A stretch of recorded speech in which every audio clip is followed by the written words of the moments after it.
What's up, boys? Hello. Hey, what up? Oh. Hey. Hey, look at that. That's good. That's good. That's good. Nice, nice. How's everybody doing? We're good? Doing A-okay? I'm so happy nobody. For those of you who are listening and not watching, there was just like, everybody was ecstatic, but I think the compressors just shut off all the microphones because everybody was screaming so loud right there. Yeah. Hey, everybody. Welcome back to The Forecast, a bi-weekly podcast about everything games, film, and news. I'm Aaron Juno. I'm Alex McCausland. I'm Ben Diaz. I'm Caleb Juno. I'm Chad McCausland. Oh, the mute. Yeah, he's muted. He'll be Oh, back, no. I believe. I had such a good intro. It was I'm Jake Cutter, Kyle. You're just gonna have to go into a recording room by yourself, record it, send it to Aaron, and then Aaron will put it He'll in. splice it in for me. Yeah. Yes. Yes, that's exactly what I'm going to do. On today's episode, number 201, I put an and here for some reason. Video game developers are planning a strike due to familiar concerns. The IOC unanimously approves a sport that nobody thought would ever be recognized in the Olympics. And Twisters wrecks more than small towns in Oklahoma in the box office this weekend. Plus, Ben has prepared comments after beating 0 bosses in Elden Ring. Extra Life United happened, and our team may or may not have raised some money. And, of course, we've been playing games. If you'd like to know more about what we do, you can follow us on our social channels. You can check out our website at WeTheHorizon.com. We have a ton of original content for you to browse through, including our new Pathfinder 2e campaign, Crown and Conquest. Yeah. Glad to finally be there. Additionally, everything we talk about is in our cast notes, which is pushed out to whatever podcasting app you are using. All right. Let's actually podcast a little bit here, and let's get to our CCCP. Chad, I do believe we have a community submitted question, correct? Are we like avoiding like actually reading out the full name so we don't just have socialism on this podcast? Oh no, it just says CCCP, so I read it that way. Sorry. Chad's community conversation primer, Yes, sir. also known as CCCP. I'm like, I don't want to, wrong idea No, no. or anything. Well, No, listen, you know. Chad, you got a problem with socialism? I mean, it depends. It depends. There's some good, some It's bad. the political cast now. Let's go. All right, so we actually got a unknown. There's no name in this one, so guess we'll just ask it away. Could be anyone. Could be anyone. Community question for the boys: what's their favorite mobile game, and would you bring it to console? If yes, how? Also, it says because inquiring minds want clap to clap no clap. Ooh. Would I bring it to console? I gotta look through and see what mobile games. Yeah, I know. That's what I'm doing as well. My mobile game my favorite mobile game changes depending on like the week. Yeah, Depending on it's the not week. like... You know, if I had to pick my favorite mobile game, chess. Is it the Pocket Chess, I just or is it just chess? have the chess.com app and I play Sam. Mm. Just pretty Sam. much. Yeah, just Sam. Pretty much constantly, there's always a game of chess going, and Would I just you do a bring it to move console? like. Would I bring chess to console? And how? Wait. How would you do it?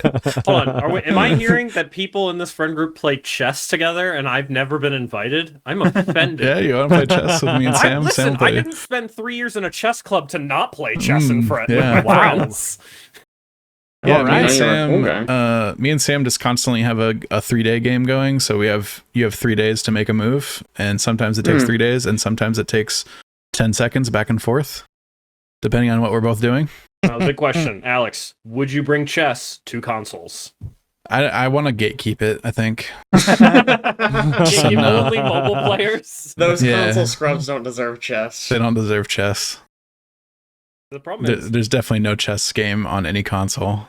No, I feel like no. my 2 favorite mobile games they're already on consoles, so that doesn't really help. Yeah, I know. a lot of the good ones are console ports. Because like Like- Vampire Survivors is great, but Yeah. Yeah, That's that's what I what thought my of, too. cop-out answer. I'm like, oh, Final Fantasy VII. I love that. Obviously, famously not a mobile game at launch. Mhm. I think my answer has to be Pokemon Go, because it's the only mobile game on my phone that's not just like an emulator, Right. and it would not work on consoles at all. So no, you can't bring it to consoles. We counting browser games? Sure. Why But not? if you can play it on your phone. Might be my When- favorite. Oh, that's good. Good. That's When pretty you good. say Final Fantasy VII, are you talking about the Ever Crisis, or is there like are you just an emulator? It's you can download the Google Play Store. Just has Final Fantasy VII. Oh, They okay. like ported it to mobile. Yeah, Makes I also sense. have Apple- 6 and Tactics. Not Apple remake has like this the weird original. Ever Crisis one, which is kind of like a gotcha version Oh, of yeah. Final Fantasy. I think one of my favorites that I've played is probably Void Tyrant. Any of you guys played that one? Caleb, Mm-mm. you're the think one who I so. think might. Void Tyrant, it's it's kind of like a more simple version of blanking on the name of the game, but it's basically a deck building game where you're going through like several levels and like fighting a monster, moving on, fighting a monster, moving Like on. a You're Slay trying the to get through Spire the- yeah, like a Slay situation? the Spire like. But the concept on that one is your deck. You're kind of playing 21 like blackjack. So basically, the goal is you and your opponent take turns playing a card, and you're trying to get as close to 10 without going over. If you go over, you basically insta fail. If you are lower than the other person but don't go over, you block, so you take less damage. And if you go higher than the other person, then you deal damage. But the deck also includes other like power-up cards you can play and boosts and things like that that'll either affect your number, or sometimes it'll like add damage to your attacks or things like that. And then you can also pick up equipment as you're going through. It's actually really good for a mobile game. Would I bring it to console? I mean, it probably would be fine on console. I mean, the game very clearly is designed around like a vertical phone to be played, but I'm sure it would be fine on console. I have On- two. on I have the two subject of things. which I would recommend it to anybody who wants to try it out. I have two things. My favorite mobile game of all time did come to console eventually, and that is Out There. Excellent Oh, mobile yeah, game that's a that good pick. Yeah, they that's eventually a good one. ported. So I feel like that doesn't really count because it's already there. But I would also say my other favorite mobile game that I've just been on and off playing for, I don't even know, maybe 10 years at this point, is Black Box. I've never completed it. Excellent game. I still don't understand half the puzzles in it. I don't know that there's any possible way you could bring it to console. So probably wouldn't bring it to console because it's all about like, you have to be in a specific location to unlock puzzles. You have to be like 30,000 feet in the air. There's one that's like literally for a plane. You have to be 30,000 feet in the air, like altitude wise. I don't even know if there's a way you could possibly do it for console. Maybe you just change some of the metrics, but cool game all around. I'd have to agree with the black box one. I don't tend to like to play phone games. I'd more be like Steam Deck or something like that. So most of my phone games are like, I have Pocket Chess and I have like not Wordle, but it's like you connect words. Like you drag your finger over like the circle of words and then like you keep forming them in a. Yeah. I've played that one. Oh, I know what you're talking about. Yeah. It's Where just you kind of got like mini games letters that in a like circle, and you're trying to make as many words out of those letters as Yeah. you can. called wordscapes. That's what it is, yeah. Wordscapes can come to a console. I don't know. You can probably play a couple Wordscapes on a Xbox or something feel like like- that. The problem with the whole come to console part is the best mobile games are games that are clearly designed with like mobile in mind. Like Yeah. it works well on a phone. So by definition, if you ported them to console from there, it would just be not as good Yeah. in a lot of cases. I don't know, like Vampire Survivors, like Balattro's coming out on mobile soon. Yeah. That's Like, wrong. There's a that'd lot of really good console or PC games I could see ported Yeah. to mobile, but the reverse order, I don't. There's not a lot of games That's I can think of that usually- would go in the reverse order. be- a lot of the highest quality mobile games I think are like that, like ported to mobile. Like the only thing I can think of, what's that really popular I think gacha? Slay the Spire is Genshin literally on Impact. mobile, right? Yeah, like Genshin I was Impact actually- I was and about to say the new those. one, like the one they released after that Honkai was Star Sapphire. Rail, and then Oh yeah, Like those the were beat 'em up. those are the only examples I can think of that Zenless like Sun were Zero. mobile originally, but like are really good on ported. I think anymore to they're PC. like, are they not like concurrent releases these days? Yeah, but it's come out at the They same are. time. It's, Yeah. I mean, Honkai, I think, was concurrent. Yeah, I've been Zenless Sun thinking Zero is about getting concurrent. into those I don't know games, about but I'm Genshin. always just like, man, I just don't have. Like, when am I going to play that? I think I Right. recommended. I think I recommended Honkai Star Rail You did. like, a You couple did. months ago. During Game of Dude, the Year. I have it downloaded. I have not started because every time I look at it, I'm like, man, I I've now have heard- things to do. I've now heard from you, Ben, and then also like several other sources that like you can totally play those games free to play. Yeah. And do fine, and they're like fairly generous. But like the dangerous part comes in like the predatory stuff they do to try to get you to put a bunch of money in. And Well, if you fall down the rabbit hole, like you can end up spending thousands. Yeah, well, because they do the thing where like it's free to play, and sometimes you get boxes where it can release like effectively like shards of a really good character, and you get like one shard of like a super legendary character, and you're like, oh shit, I got a shard now. I should just spend some money, unlock a couple boxes, and I can finish up the character and get it. But the boxes have such a low drop chance that you just waste a ton of money on it. Sure. As long as you can resist doing that, yeah, totally free to play friendly. Especially since there's not really PvP, so it's not like you get your ass kicked by the whales who are spending a bunch of money on it. That is true. I guess we probably are the wrong people to ask. I was wondering if the new one is like co-op because it's like a beat 'em up. I think. I have no idea. I haven't heard of it. Okay. It just Alex, kinda I like. don't you have think a it's game? co-op. Okay. I said too bad. chess. Oh, you said chess. That's right. That's right. Also, Yeah, he what gave a cool specific answer. what specific chess app do you use, Alex? I need to download it. Chess.com. Right now. Oh, okay. Zenless Zone Zero, you have a team of 3 characters. I don't think there's actually co-op. I think it's just like single player. You play multiple characters. Shame. Someday I'll check those games out. That Chad? game sounds pretty cool. Thank you for our Chad's community conversation primer. It was good. It took us a minute to get into that one, but I think once we got rolling, it just felt right.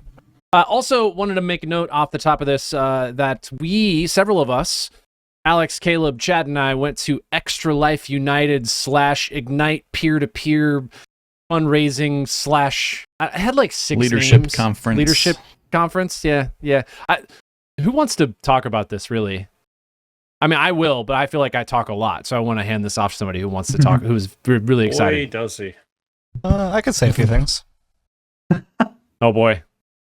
All right, so initially, there's one guy in the tournament. No, I'm just kidding. Yeah. Yeah, it was a fun time going down to the city and somebody say Extra Life. Thanks, Smashley. That's so funny. We have yours. Yeah, so it was a fun time going down to the city and being very close to this event to kind of check it out. Got to meet a lot of people. Got to hear a lot of stories from the Children's Miracle Network hospitals and how we, as communities of Extra Life and Dance Marathon have raised money and helped, different families and the children in the hospitals and stuff like that. A lot of cool, general sessions and emotional stories there going on. And then, after hearing all that, we broke away and Dance Marathon kind of went their own way and did their own sessions and fun stuff. And it's very bizarre that we're together. Yeah. And then Extra Life went to their tournaments and stuff like that and hung out, got to know each other, played a ton of games, tabletop. They did computer games. It's kind of like Unrailed, Party Animals, Golf with Your Friends. There was a mystery game that kind of got nuked twice because they couldn't figure out how to open it up. So first it was supposed to be ramen, then it was supposed to be something else. I forget what it Rivals? was. And then, what was that? Oh yeah, Rivals 2. Rivals 2. Rivals Yeah. 2. And then it's ended up being Spider Heck. And then there's some tabletop games there as well, which I'm not too familiar with. And Love Letter, Star- Star Realms, Shifting Shifting Stones. Stones. Mm-hmm. Yeah. All good games. All games that I think people don't play a lot of, which has seemed to be the theme over the years of Extra Life United, the years we've participated at least. Right. Just to try to maybe put people at a little bit more even keel. Now, there, of course, are always people who show up and just wreck everyone, get first place in multiple of the categories, which happens. And that was you guys. Yeah. Totally. Yeah, absolutely. 100%. Good. Yeah, totally. I will say, Um, speaking from somebody who only participated in 2 of the games that were available, it was still a lot of fun watching everybody play, kind of supporting Alex while he was playing some of the board game stuff, and watching the Unrailed happen, and even just the random people there that were, kind of just slaying out, doing the party animals and stuff like that. It was just a lot of fun to watch them do that stuff.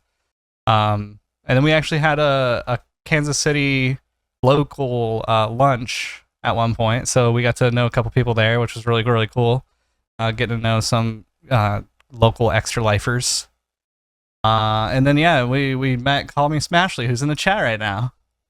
So she was cool to talk to. She cosplayed as Shy Guy at the end there, which was nice, very cool, good cool cosplay. Yeah, They did closet cosplay contests, so it was like low rent, like pull stuff out of your closet, like fun. hoodie Fun.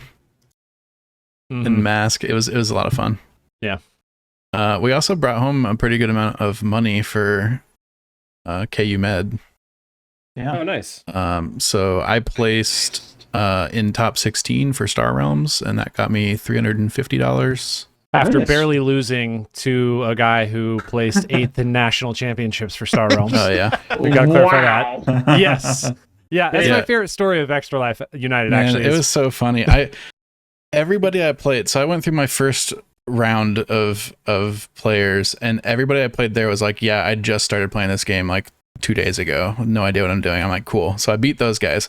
Then I get to the second pool, and the first person I played, she's like, yeah, I haven't played very much. Have you played much? I'm like, not really. And she's like, oh, but do you play deck builders? I'm like, yeah. She's like, all right, well, you probably have an advantage because you play deck builders. And then I beat her. And then the other guys, I go away and come back, and then on the table is this like whole playmat situation. And I'm like, oh, we switched up the table. He's like, yeah, just wanted to get my national championship playmat some play. And I'm like, oh, okay. Jesus. All right. Cool. Yeah, don't mind me. Sick. Also- I was like, all right. So I didn't feel that bad losing to that guy, but You were one turn away from beating him, actually. For what I it's worth. was. Yeah. I was. In my hand, I had the cards to beat him, but he just ended up finishing slightly before me. Also, So- just on a side note, Alex, what I'm hearing from this podcast is you just need to tell me about what games you play more often. Because Hero Realms is like my favorite board game, which is it's just really? a fantasy version of Star Realms. Wow. You know what we So should do? clearly, Why I just don't need to play more games with you, Alex. we should should call it do a like podcast. podcast, yeah, where we can talk about games we've been playing lately. Yeah. Where's this? You guys are always on the podcast like, oh, I played this new Souls-like, and I'm like, whatever, I don't care. Not like the, oh man, I played chess and these deck builder games that Ben would absolutely love to play. For No, what we it's don't worth- mention those. For what it's worth, like before this past week, I never touched Star Realms before. It was just because it was a tournament game. I picked it up and tried to learn it. But yeah, I ended up placing top 16th, got 350 there, and then me and Caleb miraculously got placed on the same team for Unrailed somehow. It was random teams for everybody that signed up, and we got put together. Damn. So we actually did pretty well there. We got top 4. And top 4 netted us each $900. At one point throughout the weekend, somebody looked at Alex and was like, "So do you know your teammate?" Oh yeah. And Alex Very was well. like, "Do I know my teammate?" Very well. The guy Aaron got put with was pretty cool too. They also did pretty well. They got 8th place, and that got them $600 each. So I think altogether it's like $2,750 from what I calculated up towards Pretty our Extra Life stuff. Nice. Nice. Yup. Pretty all right. I think the top placer brought home $7,000 himself. Yeah. Yeah.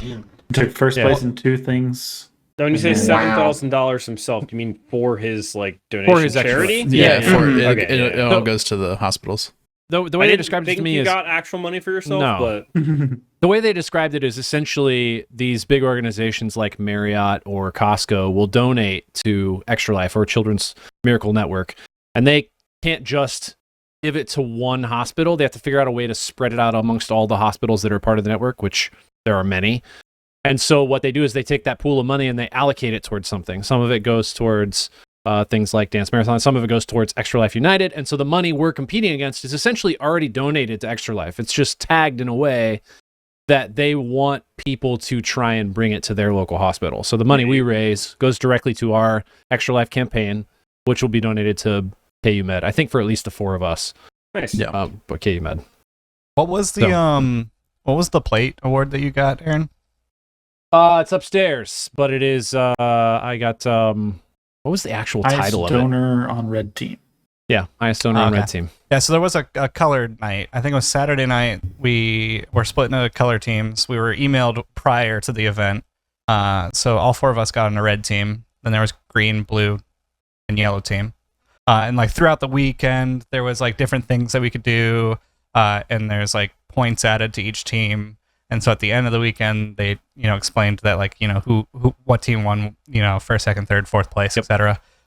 For bragging rights. Nothing really happened, I don't think. But yeah, I kind of lost it, giggling and laughing because Aaron was up on got announced to go up on stage, and the way he was announced was it was by a dance marathon person, and the way that they said Aaron's name was like it was just in such distaste. It was just like It's just like surprise. Almost. Yeah, it was just like Aaron Jernot? Oh no, that's not even the best it part. was like was the Go red ahead. team highest earner is an extra lifer, Aaron Juno or Jernot with the Horizon Group. That's funny. Also, we're the Horizon Group now. That's our corporate name. Okay, good. Finally. Okay, I should also highlight one of my favorite parts of this Can I entire start thing. getting my Right, paycheck is, soon? is yeah, exactly. We have, of course, extra lifers are of all shapes, sizes, ages. I mean, it's just all over the map. It's a wide swath of people. But then you have Dance Marathon, which is almost exclusively college students who are raising money, usually at a like they said 1 to 36 hour fundraiser where there is dancing, yes, but not the entire time.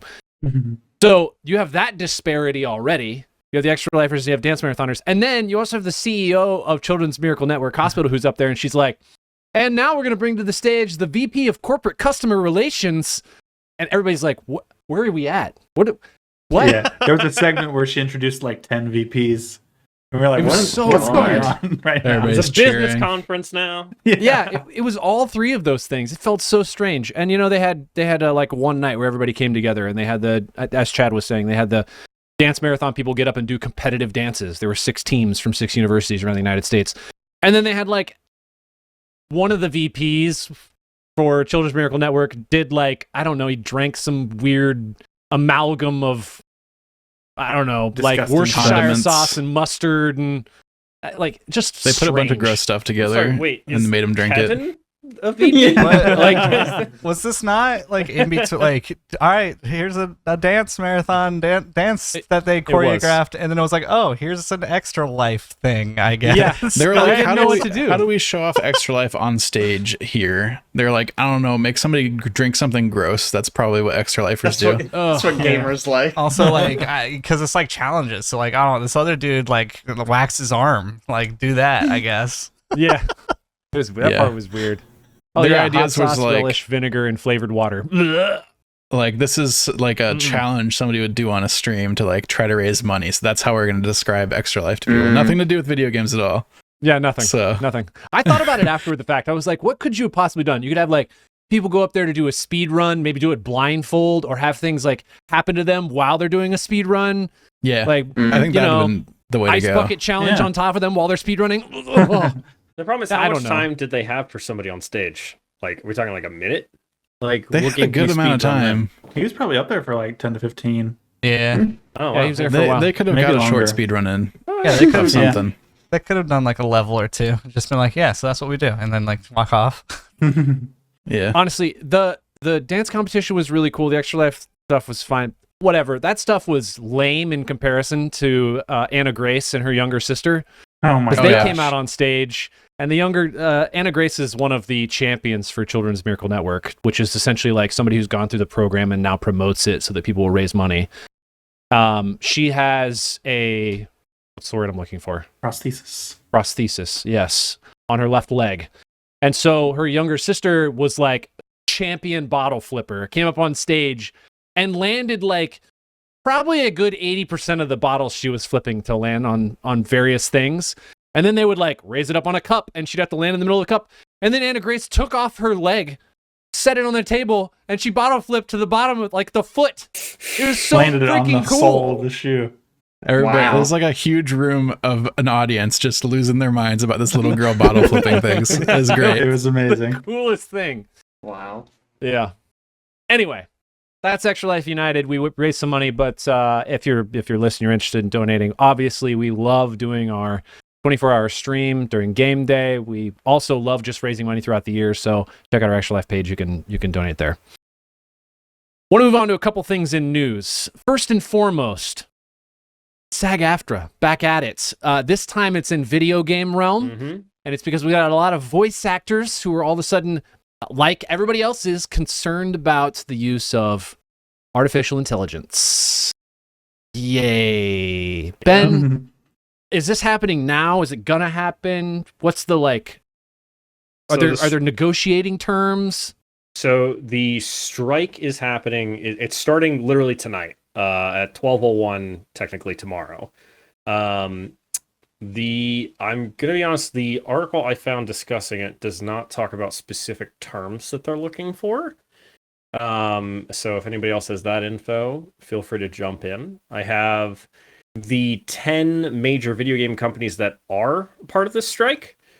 Which is Activision, Blindlight LLC, Disney Character Voices Inc., Electronic Arts Productions, Epic Games Inc., Formosa Interactive, Insomniac Games, Take-Two Productions, VoiceWorks Productions, and WB Games Inc. are all of the companies that are being stricken? That's probably a word for that. Struck. Excuse me.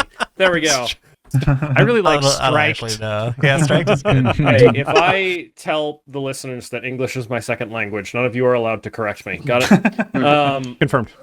But yeah, so the one thing that is interesting to me that they actually bring up in this article is a lot of people discuss the fact that this is happening right around Comic-Con, which is a relevant thing. So they actually, the people organizing the strike at SAG-AFTRA said specifically that all of the employees who are going on strike are still allowed to go to Comic-Con and participate in events there, because this is kind of a last second thing, and it was kind of like there's crazy stuff going on while they're figuring out the organization. So there will still be people at Comic-Con.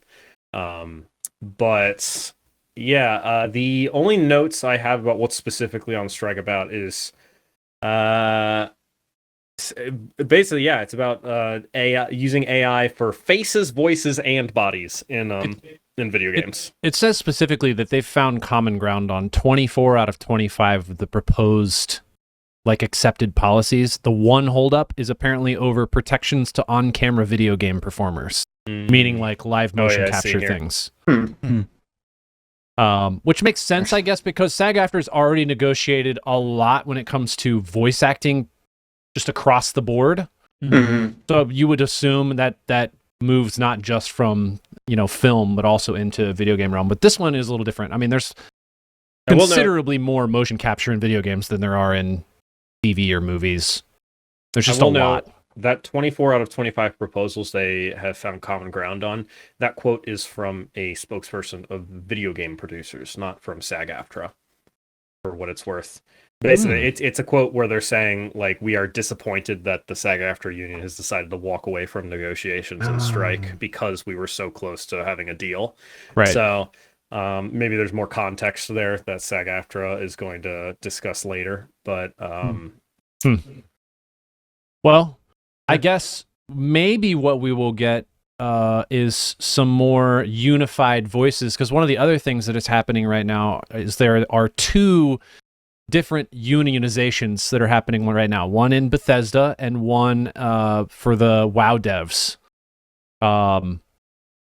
Maybe that means that they're going to get more unified voice and be able to communicate better and say, this has got to happen. What? Man, I need to turn off voice to speak. why did you have it on? I usually have it on to notify me when people come to the channel. So anyway, there's some unionization going on, and Alex, maybe you can talk more about this. I know that there's a couple hundred people at Bethesda, but I don't know, specifically what's going on with those talks.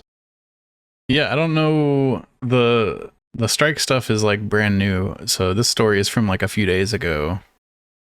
But Bethesda became the first developer to unionize under Microsoft with 241 developers. and Microsoft has recognized their union. So, Good for them. that's pretty cool. That's pretty much all to say on that story. And then following up with that, the WoW devs also just unionized. So I was like, we're wasn't that like getting a lot of 500 movement. employees or something? Yeah, more than 500 it says. The thing I see says that combined between the Bethesda and the WoW unionization, there's over 1,700 workers who are unionized. That's a lot higher than Yeah, That is a lot of 300. people. I don't wonder where that number comes from. Anyway, I don't know. Unclear, yeah. All that to say, at least under Microsoft, there's a lot of movement towards unionization of these different developers. Yeah. Probably for the best, Do you think, considering all that's going on. Yeah, I was going to say, do you think that's going to provide, I mean, as they progress, do you think that's going to provide more protections for the workers Absolutely. against things like Yeah. layoffs? Sure ain't gonna 100%. provide less protections. Seriously. They'll have to. also, I hope that helps with the amount of crunch that happens Yes. in the video game industry. Like the amount of overtime and like Yeah, 12-hour last minute. work days you hear about, Mhm. and developer employees having to deal with. Yep. Yeah, It's- as long as the union's doing what they should be doing and fighting Propose. for the people, Mhm. Mhm. they have less crunch, more protections against layoffs and things like that. So, It's it's interesting to see what's going to happen. There's been a lot of unionization across industries recently, and they're very different than the unions of old, which are run by these like much larger corporations. Mm-hmm. So hopefully their perspective, their goals are more in alignment with the people that are unionizing underneath them, like the leadership that is a part of those unions, rather than just kind of feeling like this very disconnected, very antiquated function of a union. You know, like they're actually able to negotiate with the companies they're working for, and they actually have the best interest of those people who are working in those, as you know, as those developers at those companies in mind. We'll see, I guess. I don't know. But hopefully it'll protect against things like layoffs, which we are learning there have been more recently. Humble Games laid some people off. I don't know, Ben, do you have numbers on that? Yep. It was 36 people, which doesn't sound like a whole ton until you hear 36 people is in fact the entirety of the Humble Games team. Whoa! So they laid off everyone. So that's the development team within Humble The Bundle? development team. This is Got not it, okay. they have so a couple updates on the story basically that have happened after it recently broke, but they some news has come from Humble, but the Humble, I don't know what their company is called. Humble team, Humble, Bundle. whatever. I don't know, the Humblers. Yeah. But basically, they said this Humblers. should not affect anything they do with the Humble Bundle side of things. Additionally, their claim, despite the fact that they laid off their entire development team, they are saying this is not a closure of their development team. They are just restructuring, is what they have said. Apparently, that restructuring involves an entirely new team of company, but that is what they are saying.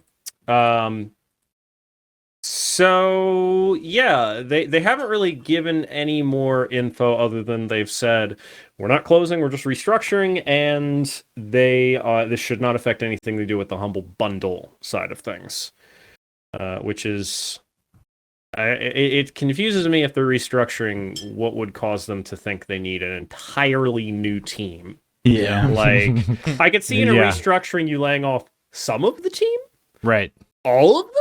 That's a little odd. That's a lot. Yeah, it sounds to me like they're just not going to be doing in-house development anymore. They're probably Yeah. just going to be like, here's a pot of money, give it to a developer who's doing something Yeah. cool. I don't Would be think my Publishing or guess. something. they had a development team. I think this is just a publishing Oh, yeah. team. I think it's Okay. Yeah. Okay. Yeah, and also I was just in the process of this article. I was checking because I actually wasn't very familiar with what games they have published, and man, there's some bangers on this list. Mhm. That Slay the they've, Spire. They published Slay the Spire. Did they? I didn't know Yeah. that. Wizard of Legend is great, and Wizard of Legend 2. Kingdoms of Amalur. No, they didn't Yeah, publish yeah. that one. Aaron, we're not friends. Just, I want you to know that. I didn't know they published Crying Suns. I didn't know that they published what is it, Moonscars? There's a couple things on this Moonscars, list that yeah. I didn't know about. Unpacking, which is kind of a little game, but was a fun one. Mm-hmm. Oh, that would have been a good answer for a mobile game. I think it's on mobile, right? Am I Unpacking. wrong about that? Yeah. Hmm. Yeah, I'll look it up. Keep going. Keep going. Probably. I think it's just on PC and Switch. Interesting. But I can... And mobile. Oh, it is on mobile. Yeah, you're right. But yeah, so I don't know. We'll see what comes out of that. It's I don't know. It's just an odd situation that they lay off the whole team, but Yeah, the say whole we're team. definitely not closing down. Yeah. We're just getting rid of everyone in the company or the department. Yeah, I mean, speaking of some company change-ups, the Pal World devs have signed. Well, I guess I don't know if it's one guy, multiple people. You just wrote dev, so I'm just assuming it's one human being did all of Pal World. Mr. World. Yes, Mr. World himself. So the company is named Pocket Pair, is the developer, and they just signed a deal with Sony to form a new business called Pal World Entertainment. That is going to be focusing on expanding the IP of Pal World. So, basically, it sounds like we're going to see a lot more Pal World content or related content in the future, which makes sense given how much it blew up. Yeah. I legitimately don't know what its like player count looks like these days. I know it was really popular when it released, but I don't know how popular it's kept itself. Weren't there a lot of issues around that game? Like people thought they stole models directly from Pokemon. Wasn't that a thing? This is the game, it was right? not. Yeah. It wasn't that they stole models. It was that there are a lot of models where it's like, okay, obviously you just took this model from Pokemon and made it like different enough that it's not that it is legally distinct, but it is really obvious. I mean, Just which makes sense. Everybody looks at it and sees, okay, they made Pokemon but with guns. Like that's right. So that's the whole concept. This deal with Sony is not like, this is for like stuff outside of the video game. I was expecting, because it's not on PlayStation as far as I know, but they're making a deal with Sony to do other Pal World stuff. Oh yeah, you're right. It's merchandise and music. It's so specifically weird. related to non-video game products. Weird. Do you think they're anticipating it landing on PlayStation at some point? So they're like, well, let's go ahead and sign them up for some exclusive rights for this other content. Yeah, I don't know. I mean, Pokemon is one of the biggest merchandise brands in the world, so they're probably just looking at that and being like, we can do that with our stuff now. It's actually very entertaining. This particular article I'm looking at on IGN that's talking about the news story, if you scroll down a little bit further, they literally have screenshots comparing Pal World to Pokemon and with like models that are almost identical next to each other. My favorite mobile game is Pal World Go.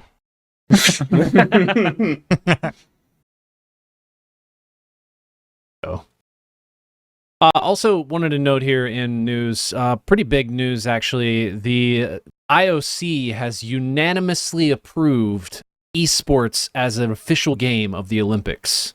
Nice. That's exciting. I didn't hear about that. Yeah, this is, the way it's worded, I'm pretty sure this is like a separate event, not part of either summer or winter Olympics. This is like the Olympic esports games is going to be its own thing. Like Yes. E-Olympics. I was about to ask, like, The E-Olympics. I was about to ask, like, what do you mean, like, they approved esports as an event? Like, I don't think they like are putting it Tony in Hawk. alongside like downhill skiing or something, Yeah. you know? Like IOC enters this article's the title of this article, the one I'm looking at right now, is IOC enters a new era with the creation of Olympic esports games. First games in 2025 in Saudi Arabia. right. So 2025, that's not summer or winter Olympics. That's a separate event. And it's going to be in Saudi Arabia. Saudi Arabia, once again, confirming that they really want to put a bunch of money into like esports stuff for some reason. When you have a sovereign wealth fund the size of Saudi Arabia, you can pretty much throw money at whatever you want. Yeah. This is crazy. They got to use their money before people figure out how to not use oil for things. in I wouldn't be surprised if 300 this years. takes place in where is it that they're building all this stuff? Yeah. Kidia. Gamer City. Yeah. Gamer Yeah. City. Gamer City. How do you think they're gonna pick what games are represented? Yeah. Like popularity, maybe? Like, I don't know. I mean, just because a game's popular though doesn't mean it's gonna be a good esport. Yeah, this part of the article here says, Maybe, like, following today's decision, work will begin immediately on selecting a city and venue for the inaugural edition of the Olympic Esports Games, the specific timing of the event, the titles to be included, and the qualification process for players, and further details. So they don't know it all. Yeah. I'm kind of when I said figure it out. popularity, I meant like by like amount of viewers, not by amount Sure. of players. Yeah, I was Sure, actually going to sure. say, I was wondering if it's maybe just something where they look at what are the most popular esports games right now, Hmm. and then take that as like, all right, we're going to have a CSGO tournament, we're going to have a League tournament, we're going to have a Dota tournament. You know what I mean? Like Sure, they take sure. from pools of players they already know they have esports athletes in, and say, gather a team for your country, come Mhm. compete in the esport Olympics. Yeah. I'm also interested to see how, and presumably, I'm guessing it's not going to be super relevant until afterwards, but how this affects the individual esports leagues themselves. Like, is this Sure. going to propel a lot of the esports leagues into much more popularity than they are currently? I don't know. Man, I hope so. Because esports I'd love it to be loses money. It does not make money at all. Yeah. So, The most It is surprising thing to me about this whole thing is that they're saying the first event's going to be in 2025. Like, Yeah, that's real not soon. So a lot of soon. time Yeah. to set up everything. And, like, to It's give not people... like they have to have set up a whole bunch of arenas and stuff, you know? Yeah. Just a It's bunch like- of conference rooms, Like, Yeah. people... projectors. If people are going to be, like, you know, a figure skater in the Olympics, they start training when they're, like, 6 years old. And then, you Yeah. know, 20 years later, they're competing at the Olympics finally. And it's so weird. Like, they're not going to be able to be, like, you know, raising esports legends in one specific game Okay. over the course of a long period of time. To be fair, though, you're looking at this from like obviously a now perspective. They get raised like this. At some point when the Olympics started, it wasn't like, "Hey, man, we should have this big Olympics thing in 20 years, so that way the Sure. kids have time to learn." Like, True. it has to start Mhm. somewhere with the current athletes, you know. But I'm thinking, like, Aaron is thinking, like, they're probably going to have to keep the games up to date. They're not just going to be like, That's true. League's been Mhm. I running didn't for a think about that, decade. yeah. Like, the people that compete in League have been playing League for a decade plus, and that's the game that's always played at the Olympics is League of Legends. Yeah. I mean, almost true. guaranteed League will be there. Yeah. Yeah. I mean, Yeah. I would Like, guess League it's would be there. definitely I gonna guess be Fortnite Well, would be there. yeah. Probably gonna Do have you- CS:GO. Like Do you Definitely. think this will How do you probably score impact- Fortnite? Minecraft. Because every time they try to do a Fortnite tournament, the scoring is so weird. Oh, really? Yeah. Well, how do you think this long term? Do you think this will impact how willing developers are to, you know, support long term games? Oh, certainly. So. You know, if Overwatch 2 gets into the Olympics, you know, I mean, a bad example, Yeah. big if, but like probably not gonna come out with like not gonna shut it down anytime soon. Probably just gonna keep supporting that, so that way they get their game to continue being in the Olympics. You know, Yeah. Man, I I let's like think that. as your resident Fortniter, you can do it, but also I don't think they will do it. you don't think so? Because I don't think Fortnite is ever really going to be an esports game. It is always going to be they want to cater to the casual and they want to cater to Yeah. the kids to spend Yeah. money on the battle passes and skins. They don't care about esports at all. Yeah. Now yeah. if Yeah. the Olympics starts doing some like really weird stuff where it's like they're getting like a lot of money for it, then maybe Yeah. they'll see the dollar signs and they'll actually have like split loot pools and, you know, actually, you know, the Super Smash Brothers way where if you're in comp you don't have a lot of items, Mhm. while in, you know, casual play you actually have all the fun gimmicky stuff.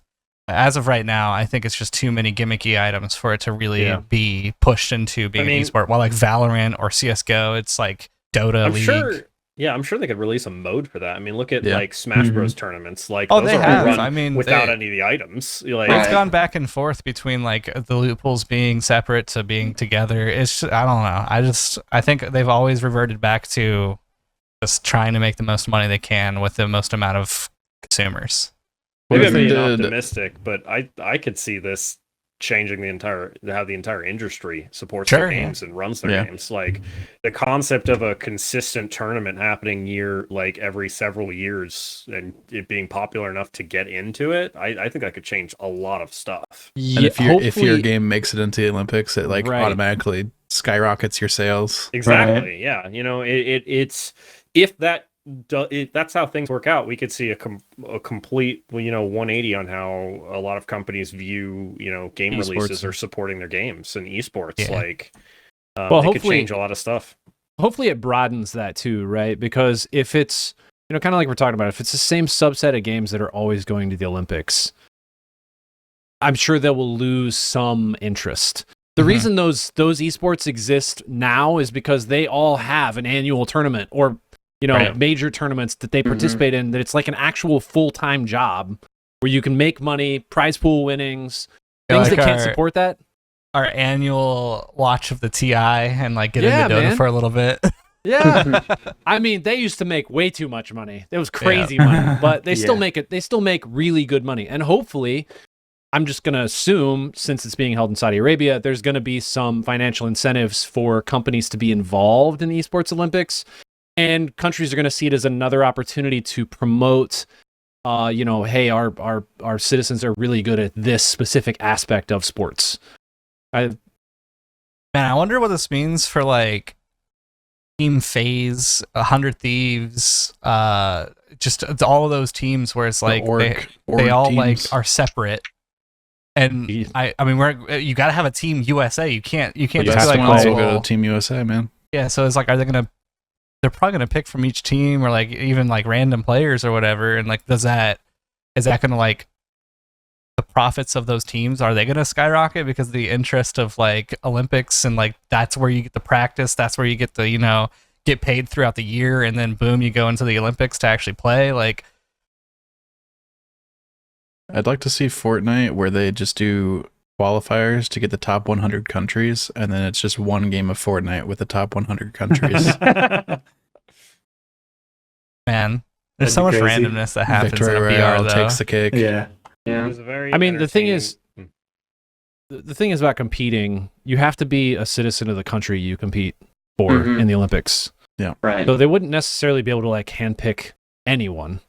I mean, they will handpick from people who are citizens of that country, but for a lot of esports, there are teams from all over the world. I guess, yeah. If you think about Dota, some of the best teams, they're not even in the US. They're from Russia and Estonia and Germany. They're all over the place. They're spread out. So I think you're gonna see these amalgams of teams come together. Video games. Yeah. Probably so. There is a very entertaining, and this is tangentially related, but there's a very entertaining statistic in this article about the Olympics in Saudi Arabia that points out, it's discussing Saudi Arabia specifically, and it says 67% of the Saudi Arabian population considers themselves to be gamers. Heck yeah. Wow. And I was like, that's a pretty lot. big percentage. That is a lot. Man. Big gamers over there. They're just going door to door. They knock, knock, knock. Yeah, hello. Are you a gamer? Yeah, I play Pokemon Go. I mean, hey, Alex, what else are they going to do in Saudi Arabia? It's just sand outside. Yeah. Stay in the air conditioning. Play games. What are you going to play? A sport? Sand. It's 1,000,000 degrees. No, we're not playing a real sport. Whoa, how dare you? Sorry, a physical sport. Wow. That's It's coarse and rough and irritating. I wonder. It gets everywhere. This is the part of the podcast where I realize I've had a little too much to drink over the course of the cast. I wonder late for if Ben's this 50 minute. will have an effect on getting esports competitors visas to enter the country easier. Oh, that's good. Because that's been such a struggle. I know for Dota specifically, we've had a bunch of issues with teams struggling to get into the country to compete and stuff like that. Problem too. Saudi Arabia is pretty notorious for allowing people to come into the country outside of standard visa regulations And then keeping them there. Well, I don't know about that, but generally speaking, they make accommodations for people. I'm sure getting into Saudi involved. Arabia will be fine. I'm talking about will the recognition of esports being an Olympic event cause the United States government to realize, hey, maybe we should recognize these people as athletes. Don't you understand that So that gamers way, are terrorists, they can- Alex? So that way, these athletes can, represent us in the Olympics. For other events other than the Olympics. We can't let Make it these easier. gamers Excuse you. this is who the are Olympics. master strategists in Dota come into our country. They're basically just invading our jungle, Terrible. Wow. Oh my god. You're welcome. Okay. Fucking Last campers. but not least in news, Evo happened last weekend. Oh my gosh. I know a lot of you guys aren't really into fighting Great games. SSD, let me tell you. Samsung makes Yeah. a good drive. Yep. and Yeah, they do. It's not top tier, but it's good for what you need. Yeah. But yeah, Evo. Big, huge fighting game tournament. It is so much fun to watch. I didn't really appreciate, Overwatch League was a thing for a long time. I didn't really appreciate how much more exciting Evo is. Wow. Just because I felt like so much in Overwatch League was just okay, this team just steamrolls that team. Okay, now this team's going to steamroll the other way. Or you would just sit and watch. It wasn't very exciting, but all these matches I Right. found really exciting. I would really recommend. They post on YouTube. They have the top 6 of every game they've played, and it's just an absolute blast to watch. Something that I wanted to call out, we had our first American winner in Street Fighter. Wow. Punk to God, yeah. He is a Cammy main, he played, and he won. He won for Street Fighter 6. It was really, really hype. It's really, really Nice. exciting. Yeah. I know when Aaron and I were at the end of PAX last year, we watched Bruh. some Oh, yeah. some Right. fighting. Tekken. Yeah. Yeah, Tekken It was a 7, blast. Tekken 8. Tekken 8. Man, And it's so, oh my god, it's Oh, so I remember exciting. seeing that on the big screen. Yeah. Yeah. Mhm. it's so fun to watch because Yes. it's so moment by moment instead of having mhm. these strange just wait times. You know what I mean? There's just Right. there's no Pauses pause. and Just suddenly constant very exciting, combat. and then back to Yeah. Yeah. Or Overwatch, it's just they're running through the map right now, or some lucky thing. Fighting game is just it's this guy versus this guy. No teammates to fuck you up. It's also really easy to follow because you don't have to jump between people and see Yes. the whole picture. You can just Uh-huh. you can see it all. Right, it's all on screen, whole time. Mm-hmm. Very cool. One other thing I thought was really interesting. So in the last year, we had really 3 big fighting games come out. Street Fighter 6, Tekken 8, and Mortal Kombat 1. And I'm looking at the registration leaderboard here. What do you guys think was the highest? Had the most registrations at EVO? Street Fighter. Yeah, I think Street Fighter. Yeah. It was in fact I- Street Fighter. I would guess by a landslide, probably. It's actually really close. So Street Fighter Really? 6 had 5,265. Tekken 8 had 4,646. So it's a pretty big jump. But then third place was Guilty Gear Strive with Oh. 2,058. So Ooh. that's a really big jump. And what I found really interesting, Mortal Kombat 1 is the 7th highest with Wow. 645 Wow. people registering. Is it just It's because not of complexity terribly- or what? I genuinely don't know. I was Wait, really I have surprised. a question as somebody who Yes. doesn't follow fighting games. Mortal Kombat 1, and I hate that I have to ask this. Are we talking the original one, or did they Nope. do a re-release where they called it Mortal Kombat 1? There is a new The Mortal latter. Kombat game That called is- Mortal yes. Kombat 1. I Not to be want to notice confused that I with- hate that I had to ask that. Here's the thing, and I there hate was the answer. Mortal Kombat, the original arcade game. The NetherRealms made a game in 2007, maybe called Mortal Kombat, and now Okay. they have made Mortal Kombat 1. I hate video game companies. Mhm. I know this is right up there with. I know it's a great game, but I hate the fact that the new Doom game was just called Doom. Yeah. Fucking People Yeah. like their reboots It's- lately. It's one of those where it's everyone just now just has to call it name Doom it something 2016, different. and it's It's not complicated. Right, whatever. But interestingly, Street Fighter 3 had 1,101. It was the 5th highest. So Mortal Kombat 1, which just came out in October, is getting beaten by Street Fighter 3, Huh. which is ancient at this point. Incredible. Yeah, I don't know. Weird. This tournament was also particularly hype. We got what people are coining as Evo Moment 38 out of this tournament. Yeah. If anybody knows, Evo Moment 37 is the classic Daigo clip where he full parries Chun-Li's super and then supers her back. Incredible Yeah, clip. It's so good. If you've never seen it, you should watch it. The crowd goes absolutely ballistic. Even if you have no idea what's going on, it's hype as hell.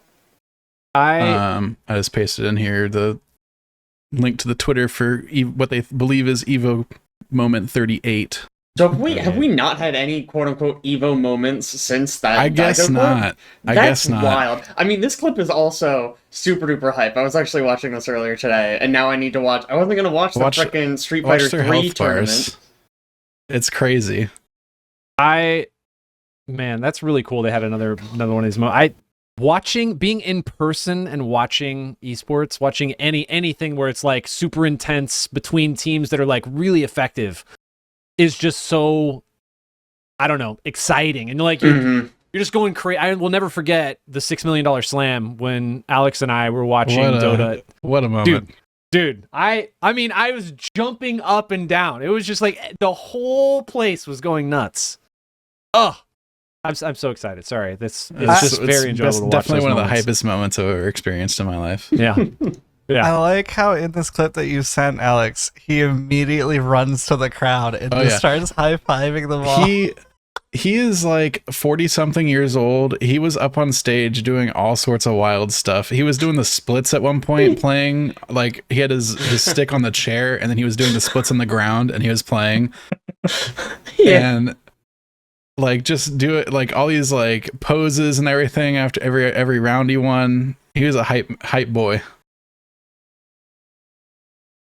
That was crazy. How cool. This reminds me, when we were at Extra Life and Caleb and Alex were playing Unrailed, one of the ladies who is, I guess she's associated with Kansas KU Med, was asking me, she's like, all right, you gotta give me the play-by-play, you gotta tell me what's going on. And I was just thinking, like, man, like, if this is like Rocket League or I mean, even like a fighter game, like, you kind of know what's going on. Like, yeah, right. Health bar go down, person get hit kind of thing. Or Rocket League, you hit ball. And like Unreal, it's like, what are you looking at? Like, what's going on? Who's winning? Like, what? Yeah. Um, One quick. Oh, go ahead.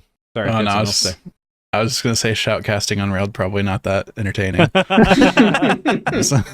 Looks like the dinosaur is pickaxing a rock. Okay, he's bringing it over for his friend. All right, good. They have 4 or 5 rails. Let me do the math real quick. Gosh. One quick note in film before we move on to some video games. Twisters came out over the weekend. I don't know if anybody has seen it except for me. I was very hyped for this movie. Turned out to be actually very good. But in all the right ways, if you know what I mean. Most importantly, this is now the second highest grossing box office weekend release of this year. It is only $2 million less than Oppenheimer. I can tell you why. What? Yes. This movie just dominated this weekend. I can tell you why. $81 million. What, cowboy hat and a white t-shirt? Oh, yeah. Oh, yeah, all day, buddy. The amount of TikToks that I have seen where it's like, my girlfriend after seeing Twister or my wife after seeing, and they just like stand up and they're pregnant or they're soaking wet or incredible. Glenn Powell is a stud. So does this take place in the Battleship cinematic universe? I assume it's about the board game Twister. Yeah, totally. Okay, yeah. That's good. Yeah, like you spin it and you're like, all right, left hand green. It's a bit of a slow burn, but I will say it's a sequel to 1996 Twister. They put an S on it, so not even really a sequel. It's just a movie set in the same, like, with the same premise. Okay, so you're telling me you went to see this in the theater? Yeah, it's same universe, so yeah, it's got to be same universe. Where was the text? Hey boys, go to the theater. I went with a different group that I was invited to go to. I didn't have the ability to invite. I will say there were some moments where they were faithful to the original film, which I thought was good. They kind of like pulled some of the things that happened in the original film and kind of, I don't know, modernized them to create that same effect, which I thought was really neat. But they also really took it and brought it to like this century, this timeline, this era of technology, which was really an interesting take on the way they approached the movie and the way they approach like cracking twisters. They gotta reference the machine that they did in the first movie, right? That releases all the things into the tornado to track it. Yes, they do. And then they'd be like, all right, this is the 2 decades more technology version of that. Yeah, essentially. That's got to be like the story, yeah? Okay. Yeah, close, yeah. Was there a scene where Glenn Powell was under an overpass and his father was out at a pickup truck and his father just holds up his hand? No, that's Man of Steel. My bad. Yeah. Anyway, Does good somebody movie. use their belt to strap themselves to a pipe at any point? That is the question. Was that going to happen? First of all, where does the leather belt even come from in the first Twister film? Because nobody knows. That's down in a like a room for you to be safe from a tornado shelter. No, they don't leave leather belts down there. What But if they you did need have it? belts down there. I don't know if you guys remember that scene, but it's basically like the person's being held while they're being like sucked out of the tornado shelter. There's a very similar scene in this. Very well done. Very well done. This is a good movie all around. I mean, I was there to see Glenn Powell in a white t-shirt getting rained on in a cowboy hat. I love me some natural disaster movies. So Yeah. This is the highest grossing natural disaster movie of all time. Sick. Fan. So That and Geostorm. oh Probably gosh. up there. Geostorm. That's probably up there, right? That's the one you second. That's the one you went with. Now I gotta look this up. Sorry, You I don't should have know Geostorm? opening weekend, not total. Sorry. Opening weekend. Highest grossing natural disaster movie for an opening weekend. Geostorm made $221 million over Total. the course of its time. Yeah, total. Armageddon yeah, made see? $553 million. So, yeah. I don't know. Armageddon Boosters might clap. surpass it. We'll see. Okay, on to some video game things. Let's talk about the most important thing, the thing we never thought would happen. But here we are. Here we are, boys. Yep. Somehow, Mhm. Blizzard. What are they doing, Jake? Talk to me. So Aaron Keller, the new Jeff of Overwatch, like the head designer, I don't even know what his role is. Does he go by Jeff 2.0? Honestly, he should. But he put out a long blog post today, and it sounds like they are going to be trying 6v6 again. Well, this it is a new sounds like thing. It's never been in Overwatch never 2. before seen. They don't even know if they have the technology for it, but they're gonna try. Right. But yeah, they're basically going to have like a new sort of experimental mode where they try out 6v6, and he was a little cagey about it, but it sounds like maybe they're gonna try a few different formats. Like maybe they'll do like, obviously they'll probably do 2-2-2, but then maybe they'll do like 3 DPS to support in a tank, or like whatever, just going to be trying a few different things just to see what people like. And what I One thought tank, was- 3 DPS actually sounds really cool. I bet that would be really fun. Be I want so ARAM. horrible. I want Overwatch. You think that would be ARAM. horrible? Yeah, the main issue with 5v5 right now is that everything depends on your tank. Your tank Yeah. is the entire anchor of your team, and they've buffed tanks repeatedly over the last few seasons because people keep on complaining that your tank just gets blown up immediately by the entire other team that just focus fires the tank because it's the most important person, and then once you get them out of there, you win the fight. Even the healers, huh? And yeah, just healers. Mercy's just are- back there. Choo. Nobody plays Mercy. Mercy's bad. Well, Oh, okay. people play Mercy in my bracket because they're bad. Better But watch your tongue. Somebody's in chat right now. in general, I know we got Mercy main watching, but Mercy's not good. Mercy's not been in meta for quite a while. The meta support picks are the ones that can do DPS. So Baptiste, Kariko, people that can shoot people. Zen, sure. So basically you just team fire the enemy tank. This is like the whole thing. They die, you win the fight. So they keep on buffing tank. They at the beginning of this season, we're like, fine, you want tanks to be able to live? We're gonna omega buff every tank to the nth degree. And then tanks were just raid bosses for like a week and a half. It was ridiculous. Every single tank was insane. And then they did a little patch after that. It was like, all right, we tone that back some. We get that was a problem. And so if you went and did like a 6v6 where you have 3 DPS on each team, that doesn't change that issue in any way. Yeah. The thing that made tanks good in the first game was that you could play off your duo. You had somebody to support you. There were like comps that dealt with, main tank, off tank. Like you had options there. It's not all on the shoulders of one person. Like a lot of the games right now, basically, if your team has a tank that is better than their tank, you just win. Tank diff, dude. Like, it doesn't matter how good the DPS is compared to the other team or the support is compared to the other team. All that matters is tank v tank, that matchup. All right, first, And I like it's how been a you problem. refer to the change as in the first game and in the second game, but it's legitimately, even though there's It's titles. basically the same game. If they It's the end up going same back to 6v6, it'll be so funny because They then got called what is, Overwatch 3. what is the Yeah. difference? Yeah, Overwatch 3, they added, And they that- added traditionally- another tank. If they change the number of players in a match, it does traditionally change the number after Overwatch. So they would have to go to Overwatch 3. True. True. Maybe they just go back to Overwatch 1. Yeah. Do you They guys might think they'll drop the try two. a PvE mode? Man, You think They that would be might release an fascinating? MMO with Overwatch 3. Nah.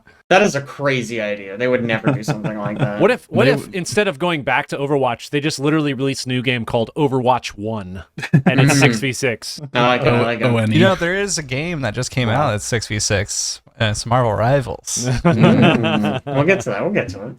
Also, can I say, sorry, I didn't notice that we had a hydration redeem in the chat. yeah. Ben, Water. where have you been? So long ago. Gone for a while. No I'm one told sure me. you drank responded. whiskey when it Overwatch happened. Classic. That's a good idea. That is good. That is good. I can take Whiskey Overwatch count as Classic. hydrating? I don't Yeah, know. sure. Great. But I would recommend, Alex, if you're interested, actually check out the blog post because he gives a lot of context over like the changes they've made over the course of Overwatch's existence and sort of what they were aiming to do and why it was successful or not successful. Hmm. And he addresses a lot of like, I guess, concerns of going back to 6v6 because he talks about a lot how like people seem to forget that in Overwatch 1, having 2 tanks meant the game was just really, really slow. And you would just shoot barriers and barriers and barriers. And you just could never chew through the tank.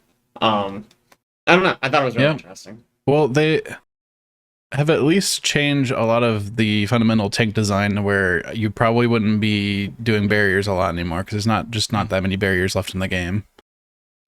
I suppose that's true. So that's something. I didn't know this blog post existed until just before the cast. I saw it in the notes and I was like, oh, dang, let me go read that real quick. And then I looked at it and it's incredibly long. It's and I was huge. like, oh, okay, I guess I'll read Yeah. it later. I'll I be thought it was uninformed. just a joke about Marvel Rivals. Nope. I No. thought it was too. When it was Man. written in these notes, I thought it was Yeah. a joke. And then I Googled it and I was like, oh no. No, it's a real thing. Legit. They're doing it.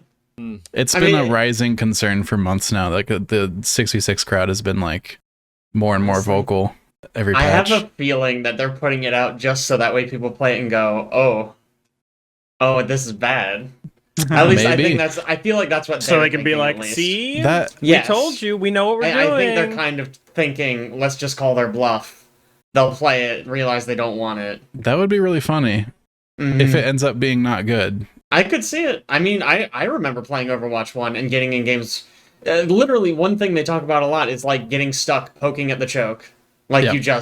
you reach a choke point and it's like, well, we can't get past 2 tanks, so we'll just sit here for 10 minutes straight accomplishing nothing, and then the match will end.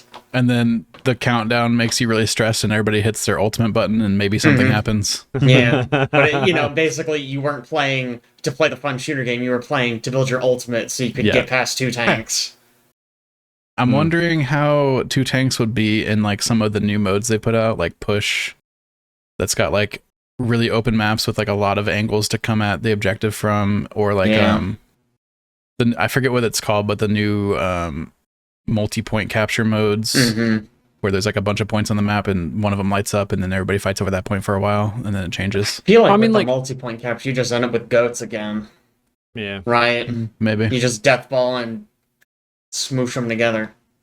I also feel like the 2 tanks was never like 2 tanks with, at least most of the time, 2 tanks with shields sitting there. Most of the time you have one who's kind of doing most of your defending and you have another one who's either playing hog or playing somebody who can move around, have some more mobility. Someone forgot about double barrier meta. I Yeah. do remember Double double barrier barrier meta meta, was a but I thing think for a it long was time. it was a short period of time, and then they kind of changed it. It felt Like like Orisa Sigma. ages. Yeah, where it was You just put up like 2 barriers oh, and boy. then just both of them shoot into a choke forever. Mhm. That Good does feel like times. more of a flaw in the tank design than it is in the underlying game. Yeah. But I mean, then you run into an Format. issue where it's like, okay, so only one tank in the whole roster can have a barrier. Otherwise, double barriers back. Yeah. I mean, You know what I mean? you could just limit it to you can have one barrier tank, and you can have Potentially. one other tank. Oh, that would be smart. Literally segment the tank category even But then further. you say, okay, where does Winston fall? He is a barrier. It sucks, Yeah. but he's a barrier. Yeah. Is he not a barrier tank, or He's do a you barrier just tank get to now. run double barrier with one He's a of barrier tank Winston? now. Sorry, You know what I barrier. mean? Like, you have a lot of weird edge and then Zarya. They're not She's got lots of shields, little barriers. but she does put Barrier tank. barriers. True. I don't know. I feel Lots like of it's questions. Yeah. Are these addressed in the blog post? Not those specifically. They did not Okay, have all that right. specific idea. But he goes through like all the way back to, if you remember when it was basically no limits. You could pick a team of 6 Genjis. He starts all the way back there. Another concern is just queue times because that's Yes, he a talks big about that a lot, issue too. with He the showed 2 tanks. Nobody wants to play tank. it was really interesting. He had a graph showing queue times for 6v6 versus 5v5, and DPS drops by like, I want to say it's like 5 minutes. Like, it's Yeah. absurd. All the other roles get a little bit of a decrease, but DPS went from like a 7-minute queue to like a 2-minute queue. Ugh. Yeah, Why don't people want to play tank? Tank's fun. sure. I To love be fair, it's playing a lot tank. more fun in 5v5 than it was. Oh, in yeah? When was the last time 66. you I played can't Overwatch, argue. Aaron? We No. just played a game Not long like enough that ago. where I went straight for tank. Wow. So Mhm. We're just built different. I play tank fairly often now because I usually just queue all 3, which means I play tank. Yeah. Well, yeah, like you Yeah. said, it's Yeah. the most important role. Yeah. The anchor. Mm-hmm. Other Overwatch news too. Recently, they passed 100 million lifetime players. Mm-hmm. That's a lot of people playing Overwatch. This is like- just More than 3. like, I guess they're not claiming Overwatch 2 as a separate game, I suppose, because it's just like for Overwatch in general, their lifetime stats. But yeah, they passed 100 million players, so free to play definitely helped with this. Sure. Yeah. Yeah. And that doesn't necessarily mean that they're anywhere near that for like, monthly active users or anything like that. But Mhm. a lot of Right, course. people, They counted me, and I haven't played in months. a lot of people like to do the Overwatch is dead meme. Mm-hmm. But if you look at stats, it's still like one of the biggest games. I don't know. It's What other hero shooter is really successful right now? Like, Right? What can you go play other than the Hey. new one that's coming out? I hear that's- TF2's come making a comeback. Actually, There's some new TF2 ones. is making a Paladins. Paladins, TF2. Like, I feel like Overwatch is pretty much all there is right now out there that's Yeah. actually popular and like Yeah. playable. There's For a reference- bunch like coming out, right? yeah, we got Marvel, we got Concord. we Concord, got that's the one I was thinking of. For Brag reference, Punk? I just checked real quick stats. Overwatch 2 had in the last month 20 million active players, and in the last hour 133,000 online players. Man. Yeah, I don't know where they get those numbers from. I think those numbers are fake You because think? they don't report any of that stuff. I think the only actual reporting we have on Overwatch numbers is from Steam. Steam. Yeah. Um, So it doesn't count anyone logging in through Battle.net. yeah, Let me see if so this page says where they get their numbers from. they're probably like, this is an estimate based on Yeah. blah blah blah blah. It's probably you take the Steam numbers and they're like, oh, add 50%. It's like, but you don't know how many people are just going through Battle.net. So I mean, Steam right now is at 30,000, and their 24-hour peak is at 43,000, and that's probably not even the biggest player base on PC. I would imagine most of the player base is still on Battle.net, Oh, and then Is obviously it there's on Steam console anymore? as well, and then right? console stuff. Yeah, Yeah. Wait, is Overwatch 2 still on Steam? I thought they removed it. yeah, it's on Yeah. Steam. It was not on Steam, and then it got added to Steam. If I had to guess, this is probably like the I love lowest that, pool of players. I love the that it is Steam rated pool. on Steam overwhelmingly negative. Yeah, is it still? It was the worst rated Recent- game on Steam. Recent reviews, it's only mostly negative. Recently. Oh, good. Yeah. Good. Making I mean, progress. what was it that they got dinged for? Was it the PvE cancellation, or was it some other stupid shit? It's all rolled together. All I of think it? Okay. Yeah. Let's see. people What are is just mad at this? Overwatch. I think they also got dinged by China as a whole for like removing World of Warcraft from China, and so they all went and review bombed Overwatch because it's the only way that they could leave reviews for anything. Intriguing. They have since gotten WoW back in China. I think they formed another contract with somebody. Yeah, what a weird choice, because I kind of doubt it was Blizzard saying, you know what, I don't think China deserves World of Warcraft. I feel like maybe there was another party involved. Yeah, they have to go through some Chinese company to publish over there, so and they couldn't come to an agreement. So Honestly, the servers in China got shut down for a while. The real money transactions probably went down quite a bit for a while there. Yeah, I'm sure. Last but not least in video games, Splitgate 2. Yeah, speaking of games that honestly don't need a 2 next to them. Yeah, I guess they're coming out with Splitgate 2 in 2025. They've been kind of vocal on their Twitter, and they did a teaser where they said wishlist now on like July 18th, and then they said we are so back, Splitgate 2 coming 2025, wishlist now, and then it's like an actual trailer, which has some cool things in it. So if you guys remember Splitgate in the 5 minutes that you played in Extra Life, there was basically the guns, and then the one utility you had was shoot portal at wall, and that's pretty much it. It's looking like there's more utility now. So like one of them is once again a portal, but it's more like a Symmetra style portal where you like throw it to a location and then like it plants in front of you and like you can like have it be behind somebody. There's other like grenadey looking things, and it looks interesting. I don't know if they've made a polished kind of Splitgate. You know, if the whole reason they did this is because the code was a jumbled mess on the first one. Could be cool. Be an interesting FPS coming out. Nice. Yeah, essentially like a year plus ago, they put out a statement saying they were ending development on Splitgate because it got way more successful than they were expecting, and they were able to hire a bunch of talent that was like actually good talent, whereas they were like in their dorm rooms in college and then like in a garage, and they were making this game. And then after they got a bunch of like staff, they realized trying to get those people to work on the sloppy code that they made the game out of, it was just more difficult than it was worth. So it was decided to just rebuild it from scratch. Yeah. So Nice. Well, I mean, I feel like that's a pretty decent decision in that case. Seems more 2 than Overwatch 2.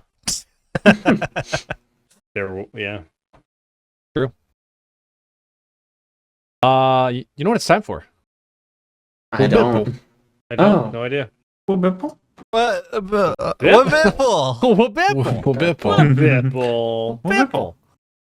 Let's You gave talk us about too much lead up to the, you know, There was. I all waited the too long. awkward pause there. Yeah, I waited too long. couldn't What find the button. have you been playing lately? Let's start with a group. We've been playing a couple things. Several people played the League of Legends Swarm mode recently. Yeah. So I can start talking about this one. So League of Legends is running like, I guess it's like a limited time event. It's called Swarm. It's basically a Vampire Survivor game mode. Interesting. It's actually pretty good. I really didn't expect much. Vampire Survivors is not usually my thing. Yes, Benjamin? But quick question is, I realize we keep saying Vampire Survivors. Like, I think technically, isn't the genre called Reverse Bullet Hell? I don't know. that's what it is. That sucks worse than Vampire Survivors. Like, It's in called my opinion. Bullet Heaven. They referred to it as Bullet Heaven when they talked about it. Yeah. Do they really? I hate that even more. That's my least favorite one so It's an far. upsetting At one, least for Reverse sure. Pretty Bullet bad. Hell, like, I understand conceptually what's happening. It's just like, it's the long name. We'll workshop it later. Yeah. All right, I'll have my people talk to your people. Perfect. But so at the start, there's like, what do you think? There's like 6 playable characters. There's 2 to start. Yes, there's 2 to start, but I'm talking okay. overall. There's 9, I believe. 9. Okay. But basically, yeah, as Caleb said, you start with 2, and as you play, you unlock more characters, and each character has unique passives and abilities and ultimates. And just like Vampire Survivors, you're going and you level up, and it lets you pick an upgrade. And then you basically get active effects, which are like more projectiles you shoot out, and then you get passive effects, and you can kind of combine them to sort of supercharge your abilities if you get the right combination of things. I'm really enjoying it. I don't know what you guys think. Surprisingly to check it fleshed out.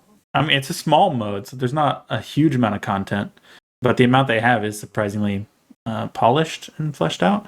So there's like 4 maps. You start out on story difficulty, which not terribly difficult, and then there's hard difficulty, which is impossible, and then there's an extreme beyond that we haven't gotten to yet because hard is impossible.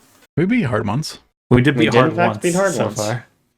I guess we probably just need more permanent upgrades. Yeah. Is the It deal. has. Yeah, you collect coins during the mode, and you get money maybe for like beating challenges or maybe beating the level, and then you can spend it on permanent upgrades. Like, oh, you just get an extra boost of movement speed for all your characters. You do extra damage. You have higher max health. So it's sort of, I don't know what you call that. I'm thinking like it's like a roguelike kind or roguelite kind of system where you have permanent upgrades that exist outside of like the individual game. Obviously, you're gaining experience of getting these upgrades, but then you have passive upgrades that apply for every run going forward. It's also pretty interesting to see just what they did with the League characters to form them into this kind of play style and keep their same identity. Yeah, I really love. Whoop, you're wrong, Caleb. No. That's bad. Sorry. That's incorrect. Incorrect. Incorrect. I'll leave. I think my favorite thing is that they kept the spirit of Alawi alive because she sucks ass. She's fucking terrible, just like in League, baby. It's not that bad. You think she's gonna be terrible in 2XKO now? Oh they gotta shit, keep she the- is gonna be in that. I bet she will be bad. Just to Why keep the are they theme putting going. her in that game? Why are they putting her in all these games? What? She's No the tentacle one girl. She cares has to be in it. about a Lowy. She's gotta be in it. I really like in this game that all the characters have an active ability and an ultimate. It feels like you have a lot more That's agency because of that Mm-hmm. Yeah, that's instead true. of just movement. Yeah, Yeah, they usually those basically all games- have a movement/utility ability and then a damaging ult. Yeah, I didn't really think about that, but it does. It makes it feel more engaging because, yeah, usually Vampire Survivors, you just move and everything else takes care of it. There's also a manual targeting mode so that you're auto firing things. You can target them if you wish. Yeah. It's really useful in the beginning of the game, and then it becomes just I don't know. unusable. The character we just unlocked, her projectile like passes through people and you can control it as it goes. I was on manual mode almost the whole game. That one I was, yeah, that's the one It's- character. It's really good. It's really cool. And I love how each character plays pretty significantly differently. They have like, you basically have different builds that you want to run for them. Mhm. It's really cool. It's fun. It goes up to 4-player co-op as well, which is neat. That is actually really cool, and I'm much more interested in checking it out, knowing that there's co-op. Yeah. No, absolutely. Co-op's the magic word to get me to check out almost any video game. So I'm gonna I'll remember bring that, this Ben. Yeah. Basically anything. If you had told me a year ago that Elden Ring had a co-op mode, I would have tried that game a year ago. Wow.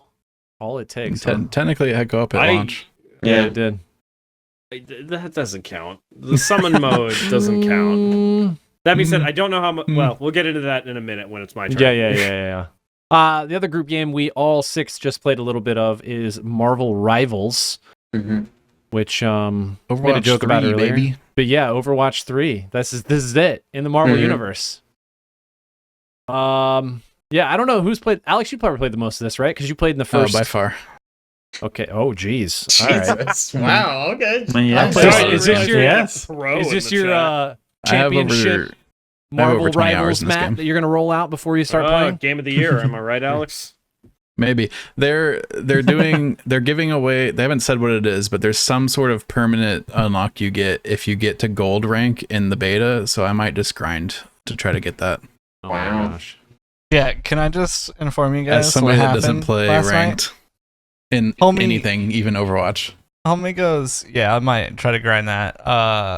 But it'd probably be so much better if I had a duo that like knew what they were doing. Oh my gosh. I'm like, Oh trying my I'm imagining him gosh. saying that with his like eyes down. He's like scuffing his foot a little, just like, maybe if This I was, wanted this, to." for context, this was also just after we had played with the family, and then they got off, and I was like, "Chad, do you want to play some with just me?" And he was like, "No." I was like, "Oh, okay, all right, That's cool." fair. Cool. He's like, "I'll play if there's like at least 3 or 4 people playing, but otherwise, I was like, oh, okay. Got it. Don't want to play with me. Cool. All right, Dude, he's got to do his 364th grind of the Nightfall this week. Mm-hmm. Yeah, Marvel Rivals. It is a hero shooter, as you might have guessed. We've talked about it on the podcast before. It has a lot of similarities to Overwatch, but it is third person, which I didn't realize was that big of a deal until Aaron was like, "Oh, this game's third person." When we tried to play today, Huge deal. It's very different. Yeah. I don't know. I feel like there's like so many third person games that we play with you now. It's more than it used to be, And for then sure. I used to Baldur's be Gate so adamantly against it. Just 3. like I hated. I don't know what it was. I hated it. How was Marvel Rivals then?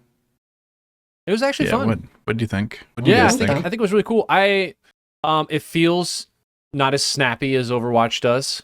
Mhm. Just a little bit slower, which is fine. I mean, I'm sure it takes a while to get things fine-tuned to where you're actually playing and it feels like it's very rapid. Definitely some of the abilities are very overpowered right now, just based on the few Storm. matches we've played. Arms all I down. wonder- Some balance stuff Insane. going on.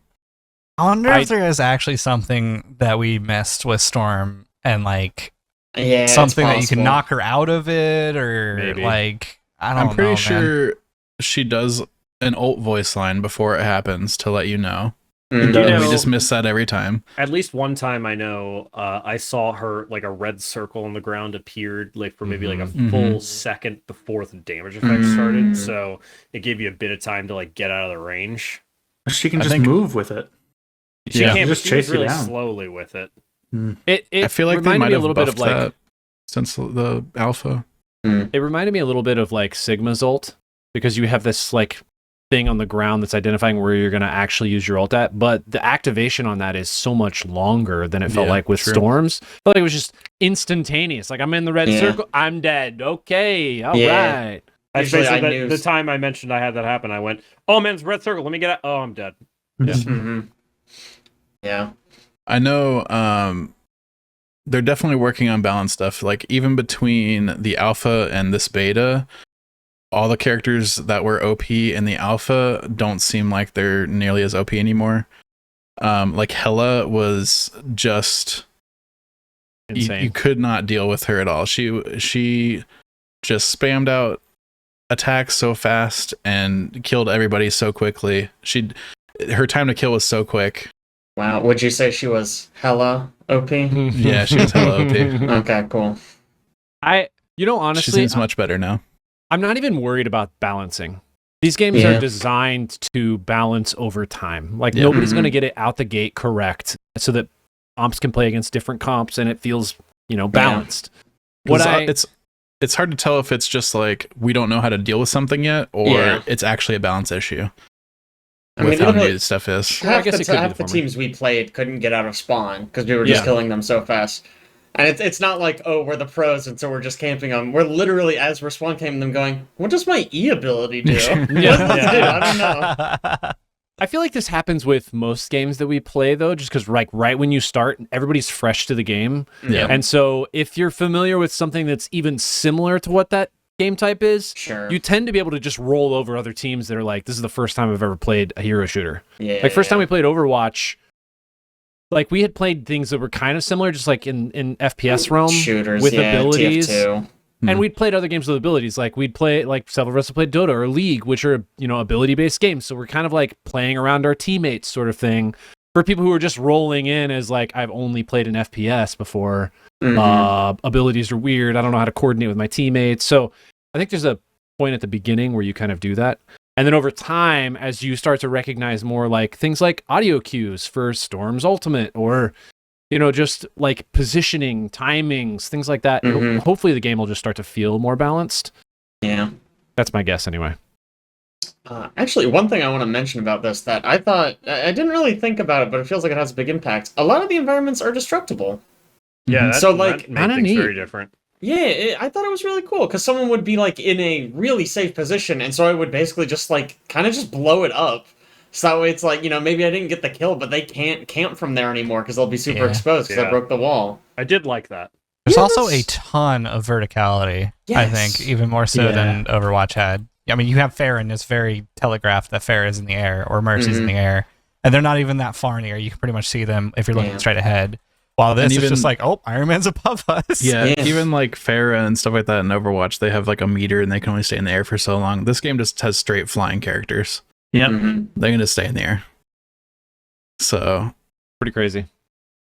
It's- from alpha to beta, I've noticed a bunch of little things just like on the map in general that they've improved upon. Probably directly from my survey comments, because they're Yeah, all comments totally. that I specifically made in my surveys. Mhm. But like they used to have a ton of spots where like a ledge was just slightly too high for you to jump with it like a normal jump character onto Mhm. it. And it was like super annoying, and you'd like kind of get stuck hovering and then fall off of it. And I was like, that just seems kind of like bad design. It's like all those spots that I knew about before have been fixed. Either given you a slightly more of a ledge underneath it, or they've reduced the height of something or something like that. Like made tiny little tweaks across the map. A lot of areas of like swinging through the air, I had problems with like Spider-Man and stuff like that, getting caught on a bunch of stuff. I haven't seen that nearly as much. I don't know if they've changed like the logic on how swinging works, or if they've reduced some of the clutter to make you not get caught on things as much, but that seems much better.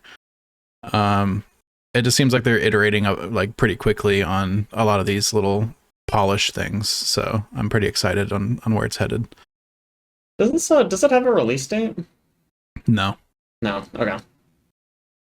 I'm definitely now having played it, I'm a lot more interested in it than I was before. Mhm. I know I said this to you guys earlier, but ML7 is a really big Overwatch streamer. He plays Ana. And so he was streaming this game back during the alpha, and he was playing a character named Chili Frost, or whatever. Luna Snow. Luna Snow, excuse me. What I said was ridiculous. My cat when she's cold. Yeah. Exactly. But she looks like the most boring character I've ever seen. She basically just sits back and she shoots bad guys to do damage, and she shoots good guys to heal. So she basically just stands there spamming shots down like Ew. alleys. Yeah, I watched it and I was like, was wow, like, I have did you zero just- interest in this game. It Hold on, looks so did boring. you just describe Anna? Here's the from problem. Overwatch? Anna has the nade, which is huge. Nade is big. She doesn't have any equivalent to Nade. She has an equivalent to Sleep Dart. She has a snowball that like freezes people until you hit them. Interesting. I don't know. But that where the snow the comes in? grenade makes Anna so dynamic. I think you're right about Mhm. Yeah. that. I thought she looked really boring. To be fair, I haven't played her, so maybe I'm talking bullshit. Maybe But the player was just playing her boring. it also could be. Huh. I mean, it was the alpha, right? Obviously, he had played the game for like 2 hours, so Yeah.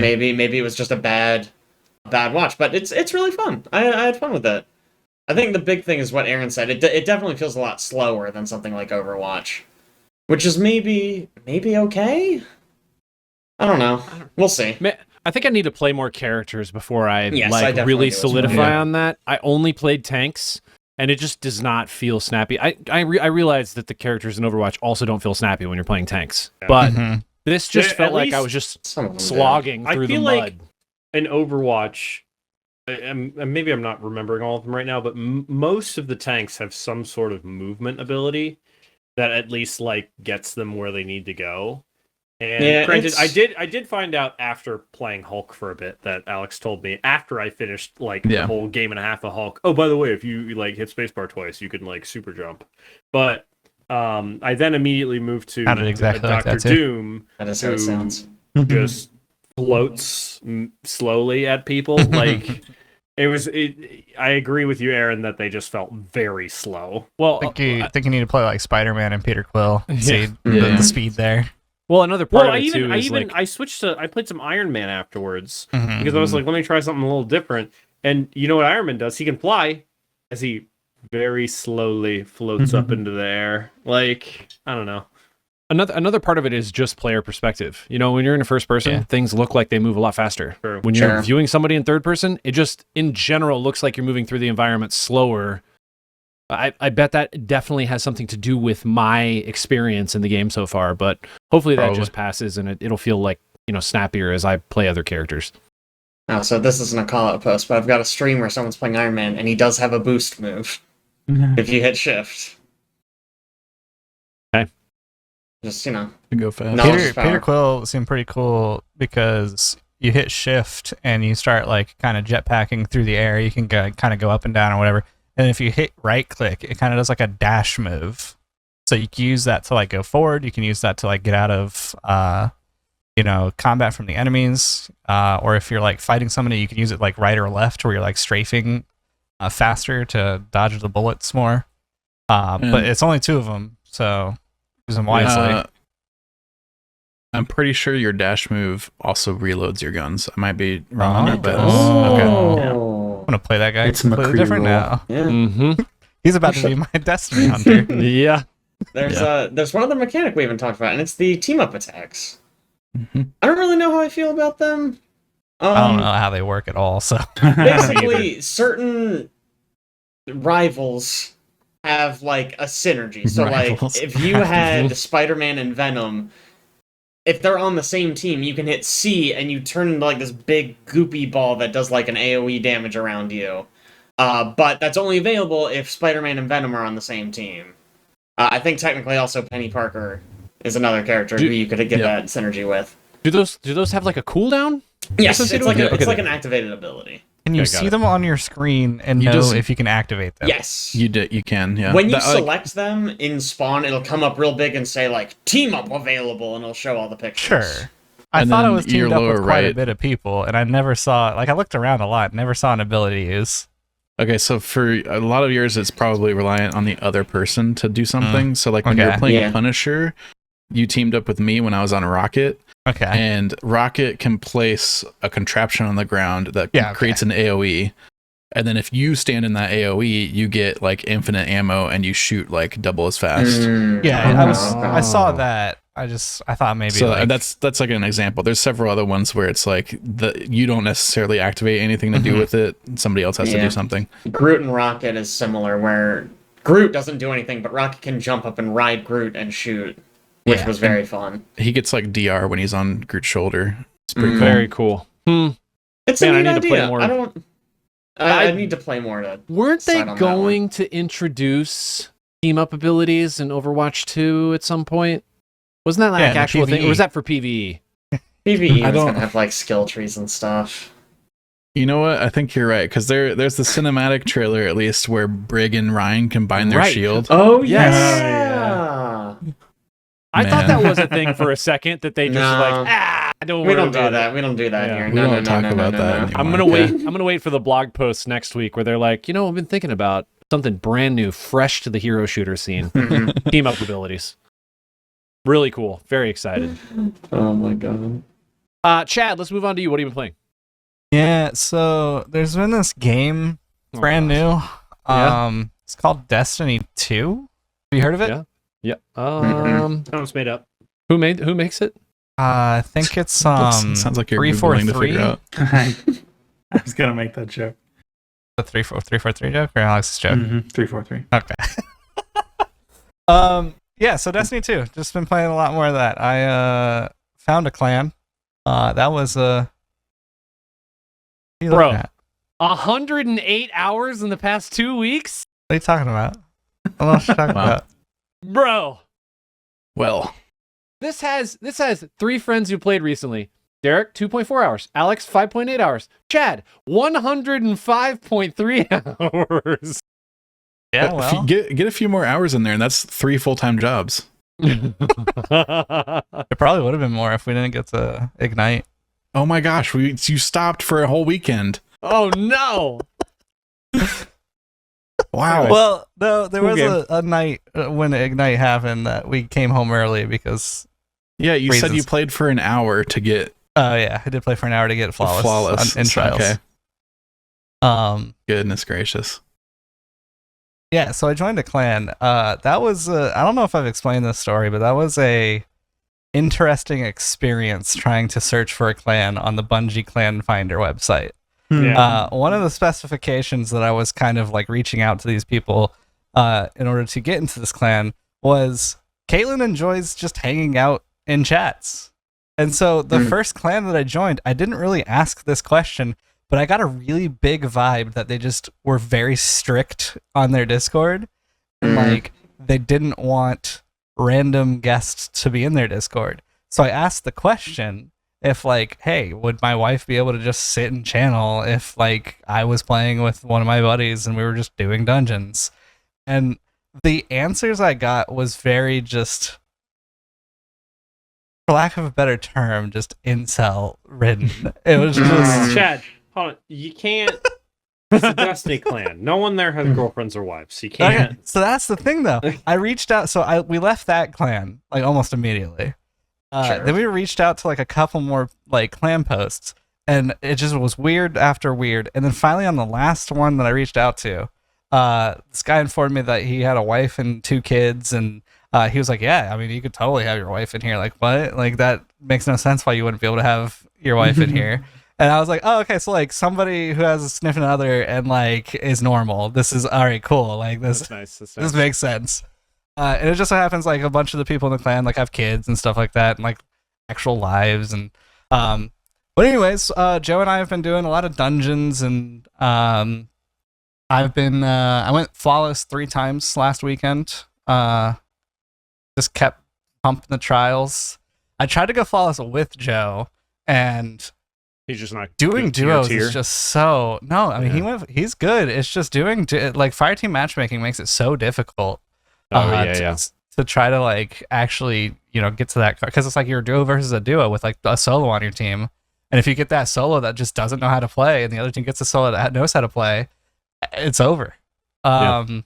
Which actually there's a TWAB that came out, which is this week at Bungie. Just for those of you that need to search your brain and know what that is. There's a lot of cool things going to happen. So if you guys know about the Dual Destiny mission, exotic class items, etc., the issue is that they don't drop often, and there's 64 rolls that you get on each class, and so that's like an incredible amount, if you play all 3 characters, an incredible amount of runs that you have to do with like getting duplicates or like an incredible amount of chests you have to open. So what they're actually doing is in a way kind of nerfing people who use macros, because the random chests that you can just go in a circle and farm, they're being reduced on the percentage chance of them coming out. But the overthrows are starting to like have a percent chance for it to get you to get the exotic class item. But then if you don't get it, the next overthrow has a higher percent chance, and then if you don't get it, the next overthrow has a higher. So it's a stacking percent chance that like as you're doing overthrows, eventually you will get one of the exotic class items. On top of that, they're doing a weekly, kind of like Pinnacles or first raid clears, chance for exotics. They're doing a weekly after you clear Dual Destiny, drop of 2 of them. So you'll get 2 class items on 1 Dual Destiny drop, which is kind of cool. Because if you hop on and want to do that, see if you get a cool roll in the class item, you get 2 instead of 1 for all the effort of going through that mission, which is Nice. real nice. Yeah.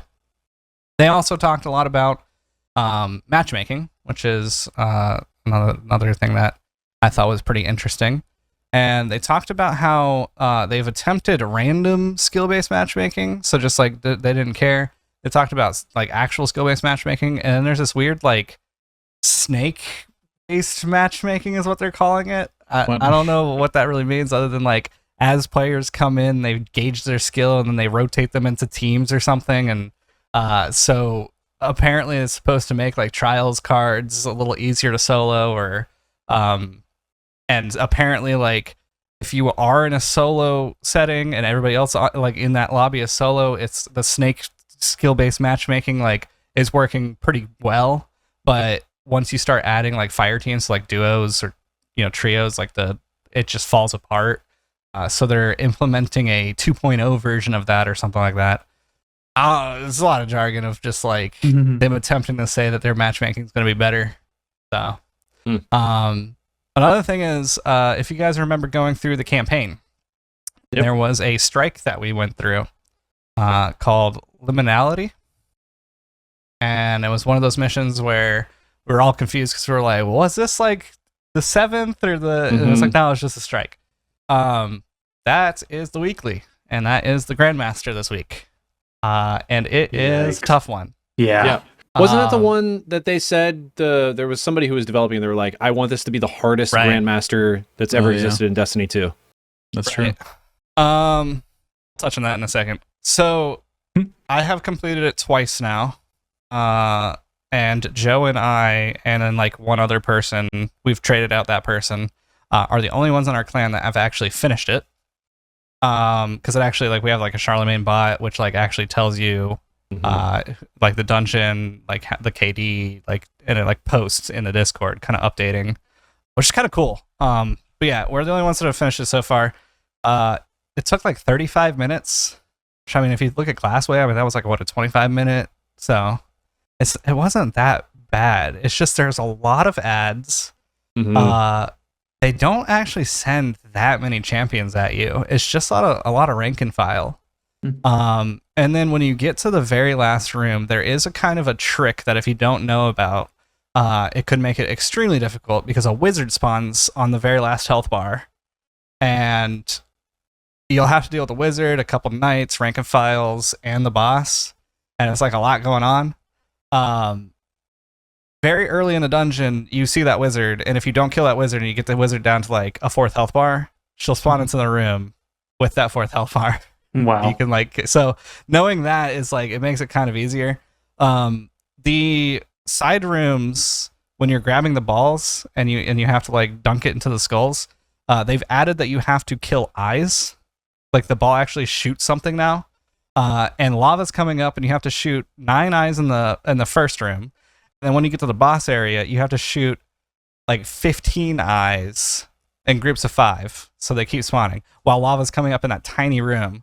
So it kind of adds to the experience instead of just going and grabbing ball dunking. Yeah, it's I think Dado actually came out with a video and said that it is not the hardest GM. And he thinks that it's not the hardest GM because of the power scaling that all of the Guardians are at now. All of the equipment that you have. Yeah. Because like if you think about it, and like I only have the experience of like doing GMs from like Lightfall.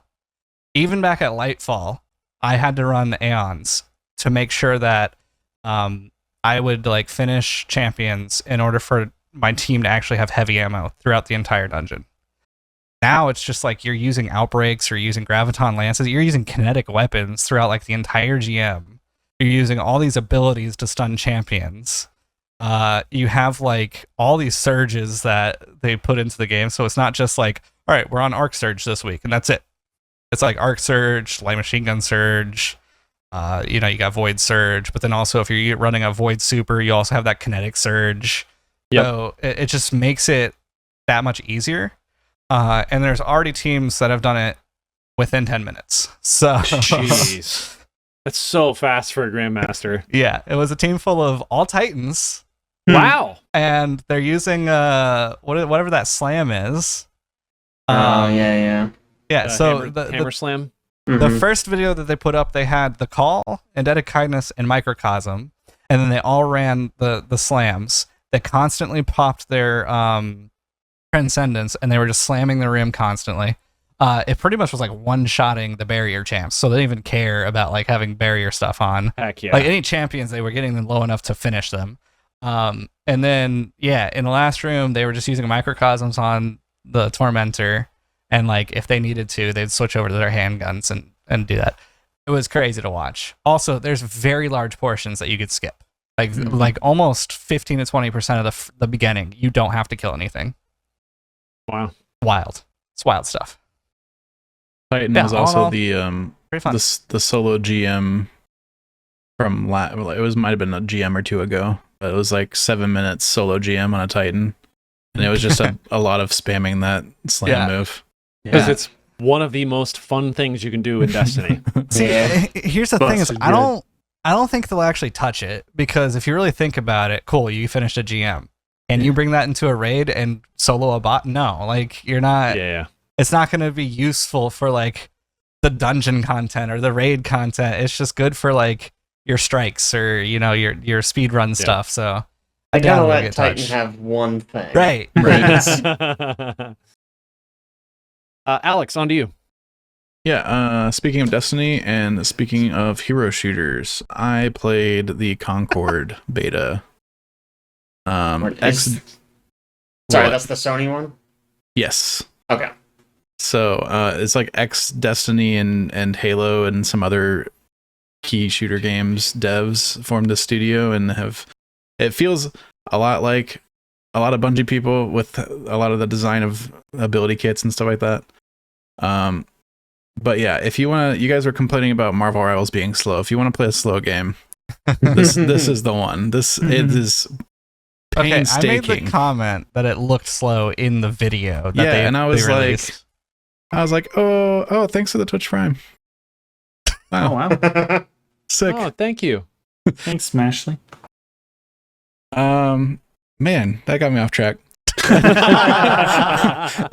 How dare you, Smashley? Painstakingly slow. Yeah, it is just so This is the beginning slow. of our So millions. Chad had said something about how it looks slow, and I was like, I'm gonna give it the benefit of the doubt. I'll wait till I play it. Maybe it feels better than it looks. It is so slow. It is not even funny. And there's some like design with some of the kits on the characters that I think makes it even worse. So some of the characters don't have cooldowns on their abilities. They have like a stock of ammo for them, and then to get them back they have to kill people and then pick up a drop. And that is just so, if you're not getting any kills, it feels so bad. It feels so bad. You just don't get your ability back. Even between like respawns, you get one restock of ammo. You start the game with like 3, let's say. You'll get 1 back if you die and respawn. And it's Woof. like, I think that What you Sorry, saying? go on. It's weird that it wouldn't just fill you all the way back up. I know. Yeah. And I don't know. It's like some of the characters just feel completely useless, and some of them feel like really strong. So the balance is like super wild. This game is coming out very soon. It actually has a release date. It's in August, I believe. And it's $40, right? Yeah, and on top of all that, is not free to play. It is $40 game, premium game. That is insane to me. I don't understand the decision-making process that would lead a company to look at a market that is saturated with other hero shooters already that are all free to play and be like, we're the ones that can charge money for it though, because what is coming into the market? Who did you say Charge the devs were? $40. Where did the devs come from? I mean, this is not 2016 when Blizzard's on top of their game and they're releasing Overwatch for $40. And also, they released Overwatch into a very different environment. There wasn't all this, There wasn't a ton of competition for it. Oh, yeah. Free to play wasn't nearly as big. There are just certain genres now that you expect to be free to play, and if it's not, like, how do you get an audience Right. I mean, to attach to the game? You need to be $40 better than Overwatch 2. Yeah. Essentially, right? And like, maybe they are, I don't know. But They are not. Okay. They are Because not. it's not just you have to be better. You have to convince everyone that you're better, and people have to take it on faith and kind of buy it blind, right? They can't just try it and be like, "Oh, this sucks." Just, it's crazy. I mean, they're doing some things that they're like, oh, it's worth a premium price point because we're injecting story into our game. One, that doesn't mean PvE content. That means they're supposedly going to do these big budget, fully acted and animated cutscenes every week.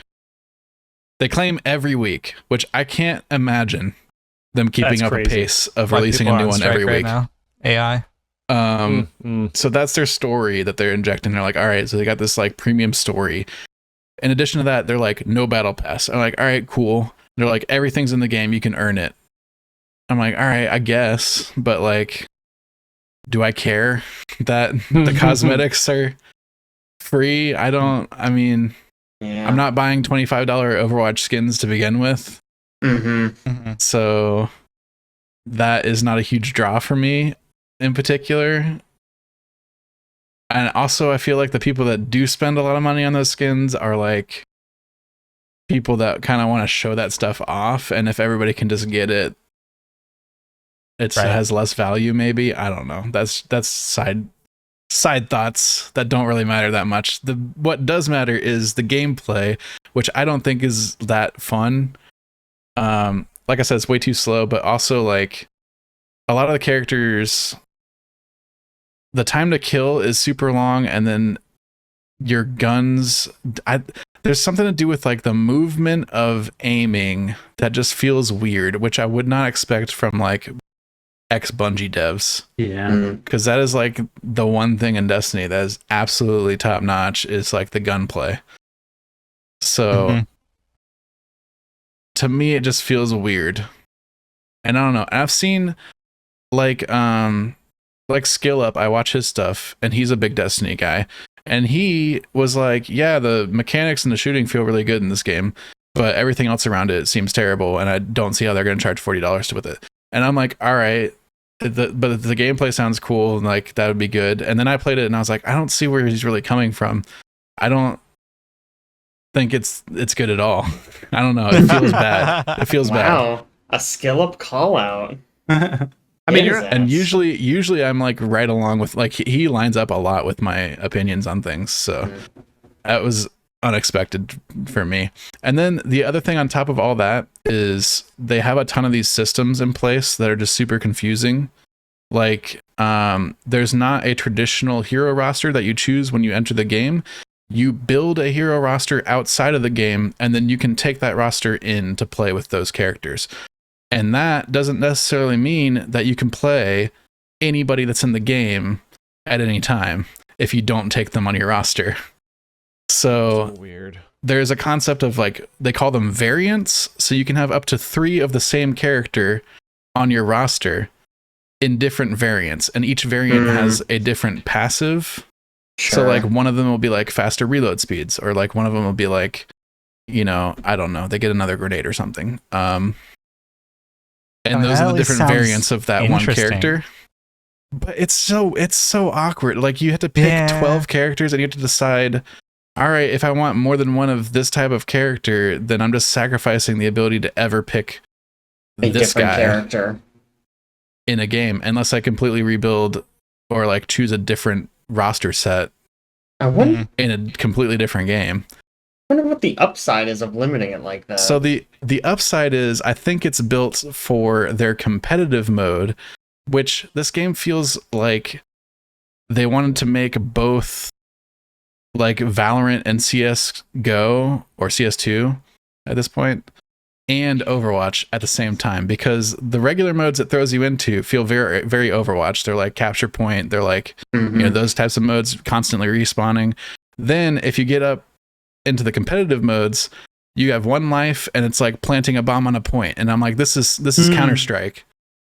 What are we doing here? This is a completely different game. Like, the design concepts from Overwatch and CSGO don't really mix together. Like, they completely feel opposite, you know?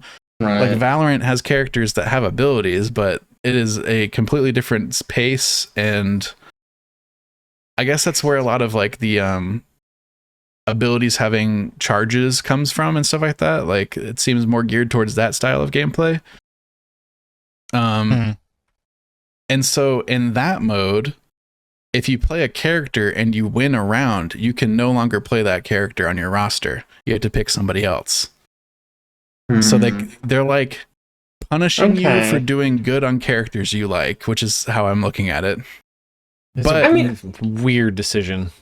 I can see that being kind of a fun mode where it's like, you're being rewarded for being more flexible, and it's not just like, oh, you know, Run the same comp every time. yeah, right, like, oh, Torbjorn's really busted, so I'm just gonna run Torbjorn and I'm gonna win every match. It's like, okay, you get one cheese match where you play whoever's overpowered right now, but then you gotta get good. Up to 3, actually, because you can have 3 of the same copy of a hero on your roster. Well, never mind, I guess, then. Yeah, okay. You have to have at least 5 different characters on your roster, but you can only have up to 3 of the same one. So it ends up being like, you can have like 3 of 3 different characters, and then like 1 of one, and like 2 of another or something. Like, it sounds like it's maybe overcomplicated. Do you know how Yeah. many rounds you would have to win in that type of mode? I don't know off the top of my head. Because I feel like that actually could be a cool concept of strategizing, where it's like, all right, I'm going to play like my weakest character first, Mm-hmm. and like if we win that round, awesome. I can play strongest character now, or like just average that I'm good with, or you know, it's like the strategy behind like comebacks, and it could be Mhm. interesting. I don't know. The rest of It's the game an- has to be good yeah. for that concept. Yeah, right. I It's will also say, just weird because it's like those games like people gravitate towards this is my main. Yes. So like taking away the ability to have a main fundamentally is really weird, I think. Yeah. I will say the internet agrees with you. Marvel Rivals' peak player count was 52,671 2 days ago, Mhm. and the Concord Open Beta peaked at 2388 on Steam. Just over 2,000. I was gonna bring this up. It's crazy. It's so nuts. They at the last minute, like the day before the beta went up, suddenly announced that anybody that had PlayStation Network could play it. Mm. Like seemingly out of the blue, and it was probably because they had like no pre-orders, because the first part of the beta was only going to be open to pre-orders. Oof. So then you got the first part of the beta on Steam. It peaked at like 400 players when it was only open to people that pre-order the game. God, that's And- so grim. Yeah. Then that's it went sad. fully open and only peaked at like 2K. That is nuts. Damn. And the Marvel Rivals beta, I'm pretty sure only stopped at that point because they're like limiting keys a bunch. Like it's pretty hard to get keys. We spent 30 minutes plus last night trying to get through the site to get several keys for Twitch drops. Yesterday, so there's a system in Marvel Rivals for friend keys. You can get one friend code for the beta, and they refresh their stock every day at 7 o'clock Central. And it's first come, first serve. And once they're out for the day, they're out. Yesterday, I went to try to get a key, and it was not even 7:01, and they were out. Wow. I logged in. Damn. I logged in slightly after the clock hit 7, and I didn't manage to get one there. Man. So Oof. One of the people in the Destiny clan is still trying to get a key, and they said that the page is now just saying 404 error. Uh-oh. When how much longer is the Marvel Rivals beta running? August 5th. August 5th. A while. Okay, not that long. Yeah, pretty short. Gotta get that gold. Yeah. Good luck, like Alex. another week and a half ish. We have two weekends to go through. So Oh. I know that it sounds pretty grim for Sony's thing, and that sucks. They probably spent a lot of time and money on it. Mhm. But I am They- glad that at least one of these is doing well, because I do like hero shooters, usually. like one of the craziest something facts that's about not the Concord story is that the dev team was building this game and showed it to Sony, and Sony liked it so much that they bought the studio. Wow. Well, okay. That Well, I was, guess. and then now we're here where they're about to launch, and it's like, oof, doesn't look good for these guys. I don't know. I mean, Excellent. I bet it's one where, like, if this launched around when Overwatch 1 did, maybe the story looks a lot different, you Yeah. know? Or if they announced that it was going to be free and not $40, Yeah. which is an insane choice. It's a Man, different time. Even Yeah. if it launched, like, right when Overwatch was going to Overwatch 2, and people Sure. were mad about that, and they were looking for something else. I bet it would have got a lot of positive buzz. Oh, it's all new game. Mhm. Yeah. Screw Overwatch, play this one instead. But, like, Overwatch is seemingly sounds like kind of maybe making a comeback. Marvel's coming out with something. I mean, I Overwatch is can't at really least say making free. a comeback with Overwatch. I mean, it's- If they Yeah. support Marvel Rivals right, I could see it being super huge, especially with the brand Mhm. recognition and like Yeah. how many different characters they could pull from. Like there's so many options for characters they could put in that game. Mhm. As long as they don't screw it up with like some crazy monetization scheme. Yeah. That's Yeah, I that's don't really know. the question, because Yeah. we don't even know if it's going to be free, right? When it comes out, like, there's almost no way it's not free, right, guys? I don't know for Right? sure, but You they know? might have said it's going to be free to play already. I mean, it's especially after Concord. I feel like I they mean- would be stupid. Concord's beta up until a certain point was you had to pay to get into it, right? Yeah, So already it's Marvel's free to try. yeah, that is true. Yeah. Yeah. There's a genre, and not the user tags that anybody can put anything, but like the actual developer put the genre on the Steam page and it says free to play. Nice. Oh, okay. So Nice. we got that at least. Cool. Okay, we're gonna skip me because I've only been playing VMix Stream Layout Builder Simulator 2024. Yes. Ben, what have you been playing? Cool. So I have been playing a couple things. Oh, I'm First excited. off, Me too. I've been let's get the thing you're less excited for out of the way first. I've been playing more Tiny Rogues, which I've talked about the last two casts, Mhm, and I want to tag in Caleb here because I know he's played a bunch, and I've got a bone to pick with you, Caleb, because I have so much stuff going on with my life that I can only play so often. And I got on the other day and I was looking at it and I was like, motherfucking Caleb played for like 16 hours straight and has passed me in the game Straight. already. Despite the fact, well, maybe not straight, but, not straight. But he's played enough that he's already passed me in the game in terms of achievements. I'm like, God damn that motherfucker! I told him about this game. Yeah, Caleb's I a gamer. kind of want to. I want turns to out. get. I've already talked about this a couple times, so I want to get Caleb's opinion here on now that he's played a little more of it. Well, first I want to say that I'm a little sad that I've played it now because I think the reason I hadn't played it yet is because it's still in early access and I was waiting Yeah. for full release. It I is didn't early realize access, that when I went to go play it. I'm So sorry. I have- You it's tricked all him into good. playing it I against have his will. tricked him into Got him. playing an You early have. access game. You have. I've basically done all of the content that's related to levels and bosses. Mhm. I haven't unlocked all the characters yet, all the secondary sets of characters yet. But that game is a lot of fun. It's really, really good. It has quite a bit of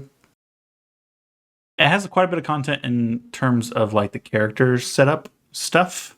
I think it still is lacking a bit in terms of level quantity and Yeah. enemy variants, I guess. Variety. It does. So- It does do a thing where its variety of enemies is like, as you get higher in the levels, it does variety by like, oh, sometimes you'll enter a room and there'll be like an enchantment on the room where all the enemies will get a buff or something like that. Which is Mhm. like, it is a lot of enemy variety, but in practice, I don't even notice what enchantment buff they have until like Yeah. the room's done, and then I look in the upper Yep. right and I'm like, oh, these guys have this buff. Whatever. It didn't really like affect my run at all. You know, The only like, enchantment I ever pay attention to is the one where you have to be within their ring to damage them.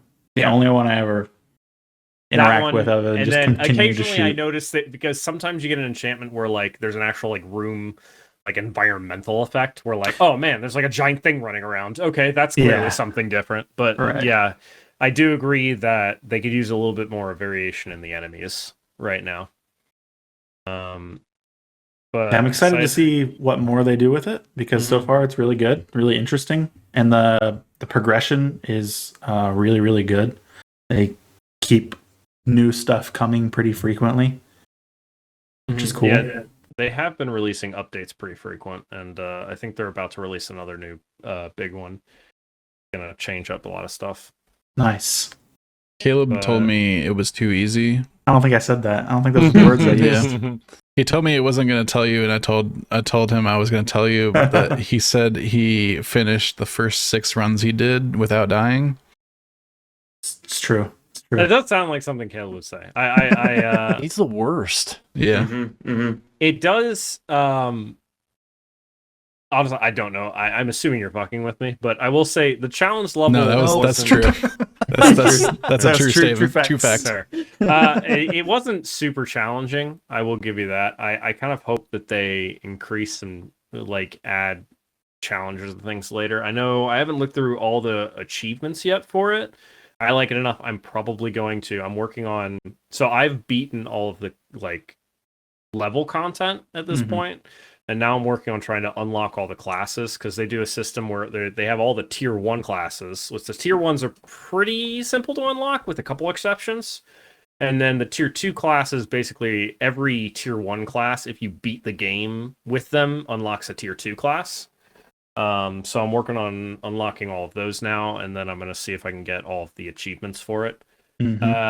But I definitely think even when you turn on like the challenge mode, like you enable all of the like, there's kind of a system where you can enable challenge, like additional difficulty modifiers, which right now all that does is it increases the amount of like XP basically you gain for like the meta progression, which is nice if it weren't for the fact that currently the meta progression has a cap. So once you hit that cap, there's no in-game incentive to keep enabling those difficulty modifiers. Like right now, I'm trying to unlock all the classes. I'm just leaving all of those off because there's literally no reason for me to enable them. Right. So I'm hoping they add more stuff later to like incentivize you to have those enabled. Right now, they have it that you can keep gaining XP, and now it says like your Paragon level as you get higher. But it doesn't do anything currently. So it's assumed that at some point he'll add some additional meta progression that has to do with that Paragon level. But yes, I suppose I did trick Caleb into playing an early access game that isn't done. True. Sorry. It's true. I got very excited. It's very fun, but it's very fun. It's very good foundation. Yeah. So once there's more content, and I'll be really excited to play more. This is Tiny Rogue. So I'm gonna hit real quick on the other game I've been playing, which I've been playing some Planet Zoo. Don't know. Has anybody in here played Planet Zoo other than me? I know Owen has played a bunch of Planet Zoo. He's I'm actually planning on reaching out to him to have a Planet Zoo playing with him, although it's not a cooperative game. Liz is real big. No, it's not. So Liz is real big into Planet Zoo. So she's been playing for a long time. I played a little bit before because we Steam like family share with each other. So I borrowed it from her and played a bit of it. It's really good. I don't. Have any of you guys played Planet Coaster by any chance? No. Oh, well, okay then. How does it compare to like Zoo Tycoon? Because that I've played. I gotta think. It's been a really long time since I played Zoo Tycoon. Yeah, fair. It is. There's more details. I'm trying to think how to explain this well. So there's a lot more details in actually running the zoo. Like you have to like manage your staff, and there's like a research tree for each animal and things like that. Really, where it shines, which you got to be the sort of person to enjoy this, is where it shines is the customization of the enclosures. Because it uses Planet Coaster's system of it's really dynamic. You're able to create your the walls of the enclosures. There's different types of fences you can use, or you can make it more natural, and then it's all the way down to like the nitty gritty of like you want this many plants in the enclosure in order to keep the animals happy. You have to make sure it's large enough, and you have to expand it depending on the amount that's in there. And there's so many like cosmetic things you can purchase to make the enclosure look good or look interesting. It's like Planet Zoo if they made it like significantly more in depth. It is, if you're the sort of person that enjoys that sort of like, man, I want to spend an hour on this bear enclosure to make it look really good and look really cool. If you like that sort of thing, it is an excellent game. If you're going into it just like, I'm treating it as more like a numbers game, like there's a franchise mode where like you actually have to like you start with so much money and you're trying to make money in order to like buy more stuff and increase the size of your zoo. And if you're going into that like I just want to like play the numbers and try to get as much money so I can like quote complete the challenges as soon as possible, you can do that, but it's not really what the game's like aiming for. I think you'll get bored very quickly if you're coming into it just going, I'm just trying to hit the goals and just move forwards and try to beat the goals and challenges as quickly as possible. That's not really what the game is aiming for. It's doing more. I think it really shines in the sort of like, I want to like personally make my enclosures and the zoo look as interesting and fun as possible. So, which I kind of realized this because I played a little bit by myself beforehand when I was borrowing from Liz, and I played a bit of it and I got a little bored of it. What Liz and I ended up doing, because I ended up buying a copy of it when it was on sale, And I actually set up Parsec, so we were each streaming to each other's second monitor. So we were literally playing with, I was playing, and then I had her game in my other monitor, and she had the same setup where she could see mine.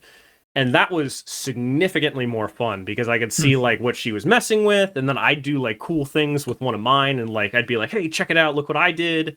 And I think it added a lot of more excitement for me to be kind of like, oh man, I have like reason to try to like do the cool stuff that technically isn't required to hit these challenges and the money goals, but it's almost like a point of pride. Like, oh, I made it look really cool. Yeah. Like I feel like Planet Zoo. like I spent like 2 hours on this one bear enclosure where I built a tunnel for people to walk through with like a glass viewing range that halfway went down like a water part of their of the exhibit, where like when the bears were swimming, like the people visiting the zoo could like see the bears swimming, and like when they dove underwater you could see it. And I spent like 2 hours on that, and honestly I finished that and I was like, I fucking killed it. This thing's awesome. Like I felt good with how I finished that exhibit. I feel like you just need to stream this.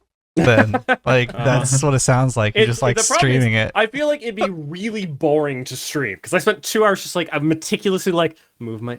Now I got the walls got to be a little over here. Now it's a little further over. Okay, See, I'm you gonna gotta put some take the trees in. Asmongold approach. Nah, the trees don't look quite. I'm gonna move the tree over a bit. Maybe switch to a different tree. Like it's a lot of like streaming it would be very slow. I feel like You gotta take But- the Asmongold approach, where like the gameplay is secondary, but like whatever conversation you're having is like the Yeah. forefront of the stream, and then you probably like could. if somebody's talking to you, you could just be like doing your thing, and then But oh, look what I just did. And I didn't even get into the fact, like, they go in real depth of, like, to the point that, like, you can't just put any tree in the exhibit. Like, you have to pay attention to, like, what continent the animal's from to match their, like, their plants, and make sure it's like, oh, if it's a desert animal, you gotta have desert plants from Africa, you know? It's very good for what, it's excellent if you're the sort of person that likes that sort of content.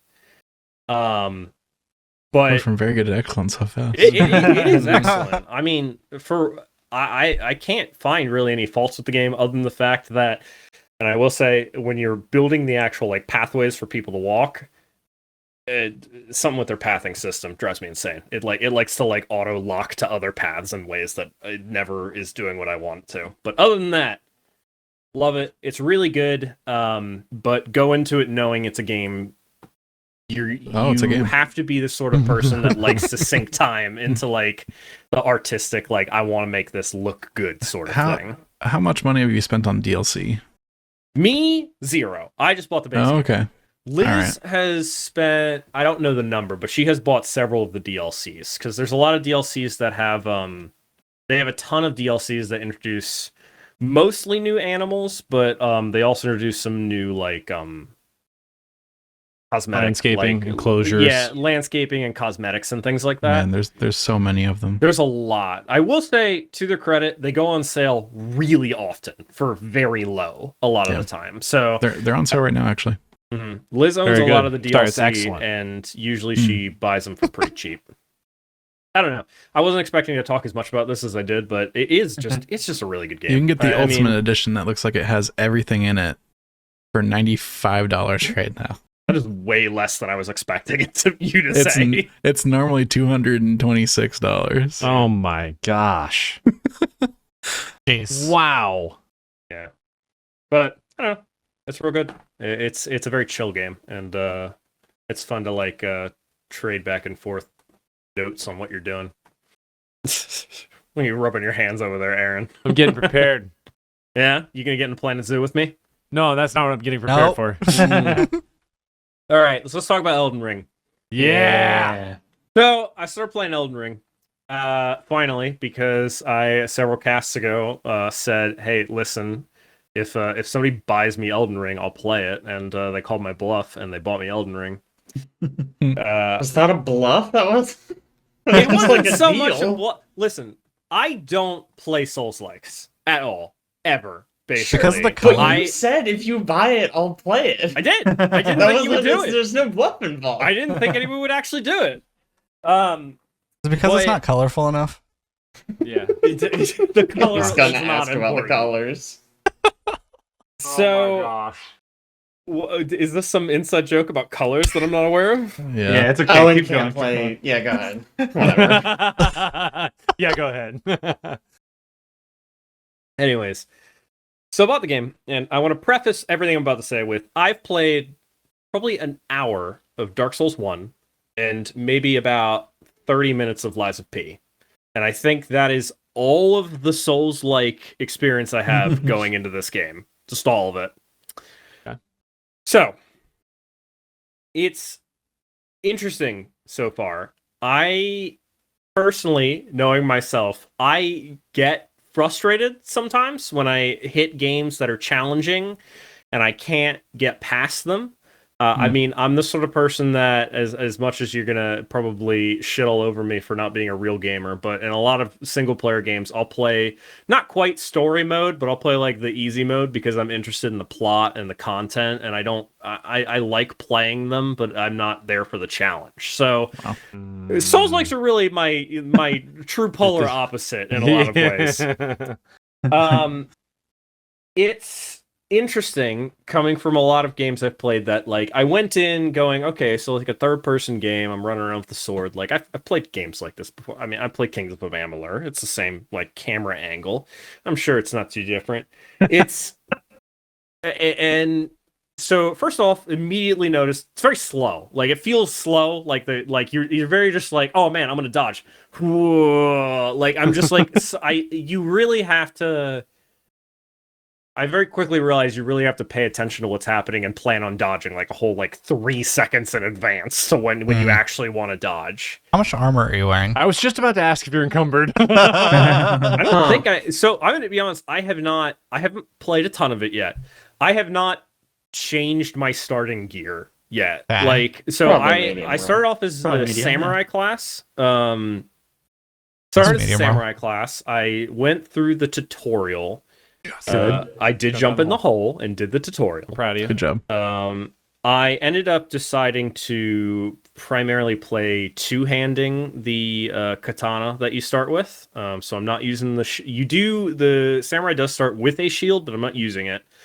And I'm not really using the ranged weapon at all either, which might be I'm kind of on the fence whether I'm making a mistake there by not touching it at all. I'm still trying to figure that out. Nah, you're not. No. If you need to use it, you can, but Yeah.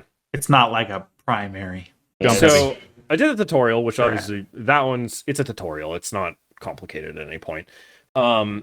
Left there, walked outside, saw a dude on a horse, remembered Aaron saying I should go fight that guy, so I didn't do that. But that's how you get your horse. Very smart. Very smart.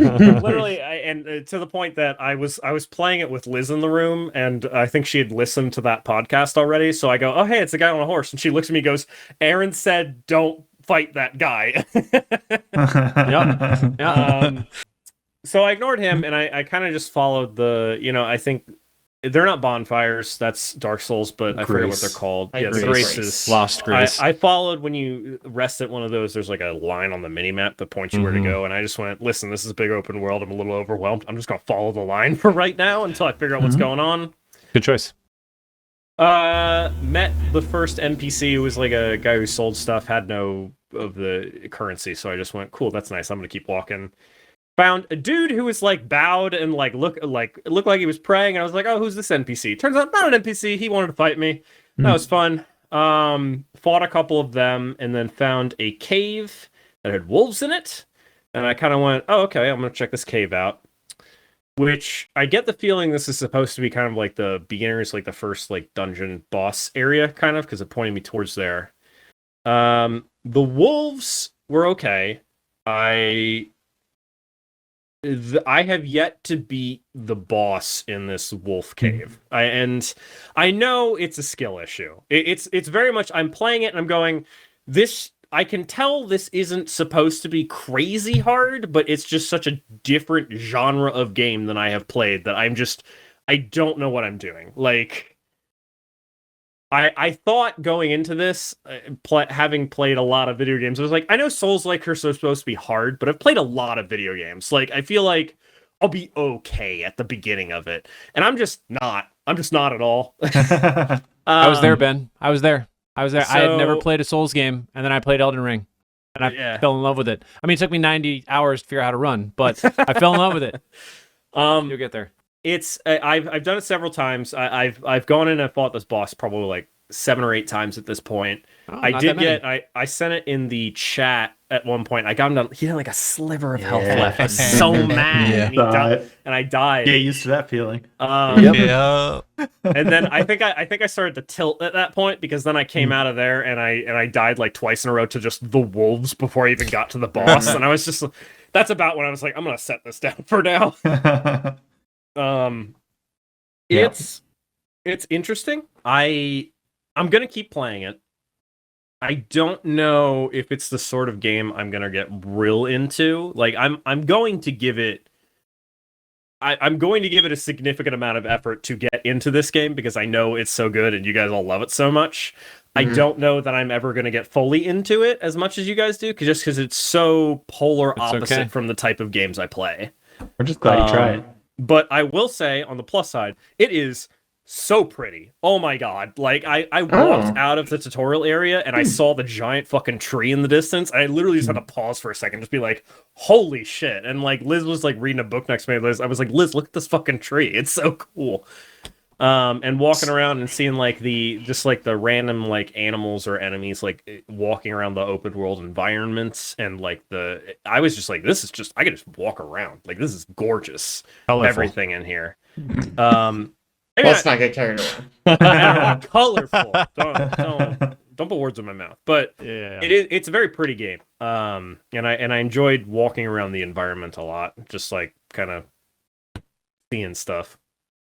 I don't know. I'm gonna keep digging into it some more. I'm gonna see if I can beat this, basic bitch wild man boss and see if I can do it. Personally, I think if you get to Margit, I'd be happy. Like that. Yeah. I don't know what that means, but I'll keep it in mind. It's Beating the Margit first or just reaching beating. Margit? I mean, honestly, beating would be cool, but just reaching and getting that first time being introduced to like a major boss in Elden Ring. Boss. They're all just so cool and so unique, and like story that's around. I don't know. It's very cool. Man, I'm kind of sad that you haven't played Dark Souls 1 through 3. Yeah, I played some of 1, and yeah, I didn't get into it. I think I'm trying to remember 1. You like start in like a mausoleum or something, right? I think A jail. A jail. Yeah, I got out of the jail, and I remember like walking kind of along a cliff a bit and fighting some enemies, and then I think I stopped a little bit after that. It's sorry, go ahead. I think the best advice I can give you for Elden Ring, and one of the things that I think makes it so compelling, is if you get stuck in a spot, there are very few times where that's the only thing you have to do. Like, almost 99.9% of the time, you walk up to a boss and you go, wow, this is really hard. You can just leave. Just don't do that boss. Come back in 50 levels and kick his ass. You know what I mean? Yeah. Like, especially if you're getting frustrated, I think. Like, obviously, there's something to be said for, this is a tough boss, but I'm going to fucking get in there, I'm going to kick his ass this time. That's all good, well and good. But if you're, like, really stuck and really like, man, I don't want to do this, I'm not having fun, just don't fight that guy anymore. Just leave. I'm kind of treating this first one as like, I'm trying to figure out how this game works, because I don't think this is supposed to be a difficult boss. So I'm like, as much as you're not the first one to tell me this, I'm like, I could walk away from this, but I feel like I'll just run into a different boss later that I'll have trouble with. So I'm kind of using this as like, I'm trying to get a feel for, how long it takes to dodge, like the speed of like the quick attack versus the heavy attack, and I'm trying to really, I'm using this as like a how do controls feel sort of situation. Experience. Nice. That being said, you're right. I'm getting a little annoyed with it on occasion, but I do see the light at the end of the tunnel where I'm like, when I beat this guy, I'm gonna feel fucking amazing. Like at this point, What it is, man. So I don't know. I'm definitely still invested and interested. We'll see how long I stick with it. I would also suggest messing around with equipping your armor and seeing how the rolls feel, and then like putting armor back on. It? Yeah, Unequipping. Yeah, I haven't messed with the inventory system at all, really, because I don't think I've picked up any new weapons or armor. I also know nothing about... I know magic is supposed to be in this game. I don't know if I just don't start with any because of the samurai class I picked or something like that, but I don't know anything about that. The only thing that has annoyed me so far is I got, when you walk in, there was like a little, I don't know, it's like a stick with like a Y symbol and it was glowing, and I grabbed it and it was like, hey, you can use this thing to like summon like another player to come help you with stuff. And I was like, oh, cool. And after the first couple times I died to the boss, I was like, maybe I'll try the companion thing. And I can't figure out how to do it. Like I have tried so much to get somebody to show up and help me, and just nothing. I cannot figure out how it works. If I recall correctly, that boss isn't summonable.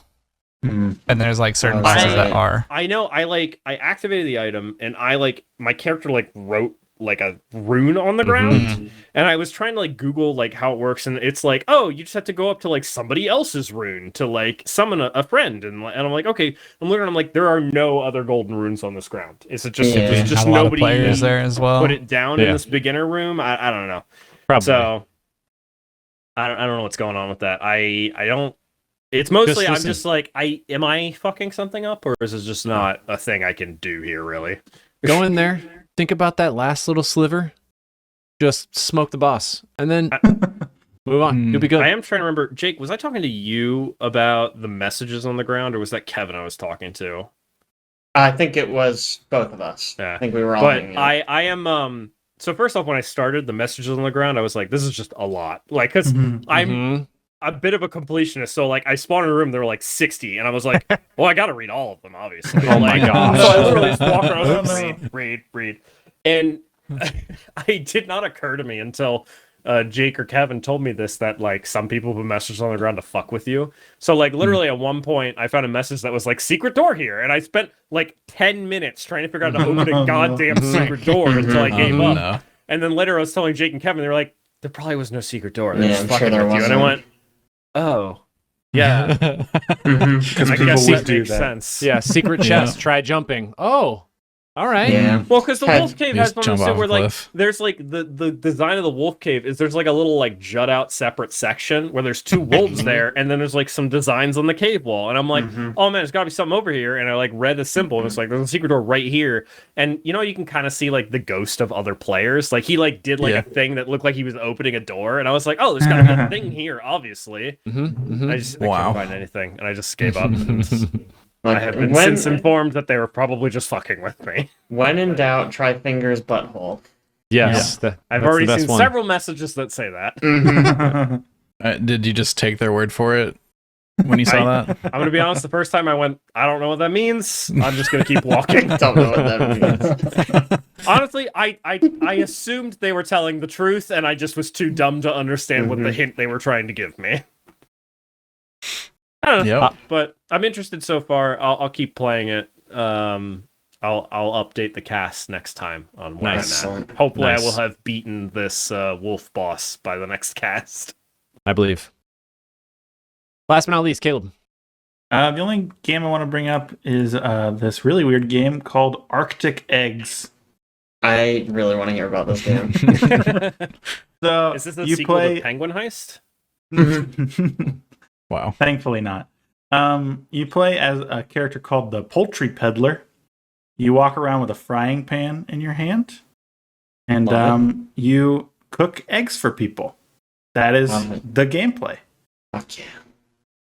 You walk around in this like surreal, bizarre, dystopian world, and you're talking to all these random people, and some of them ask you to cook for you.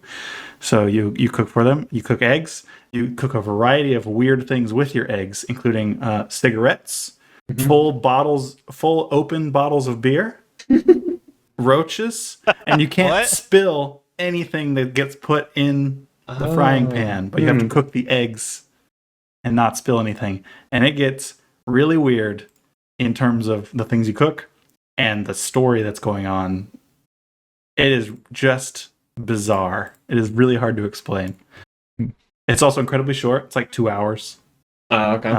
And I think it is pretty cheap at $10, but I'm sure it will go on sale at some point.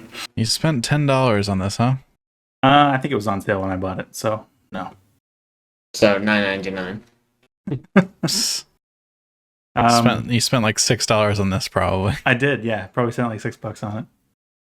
Really, really weird. It was fun. Gosh. Yeah.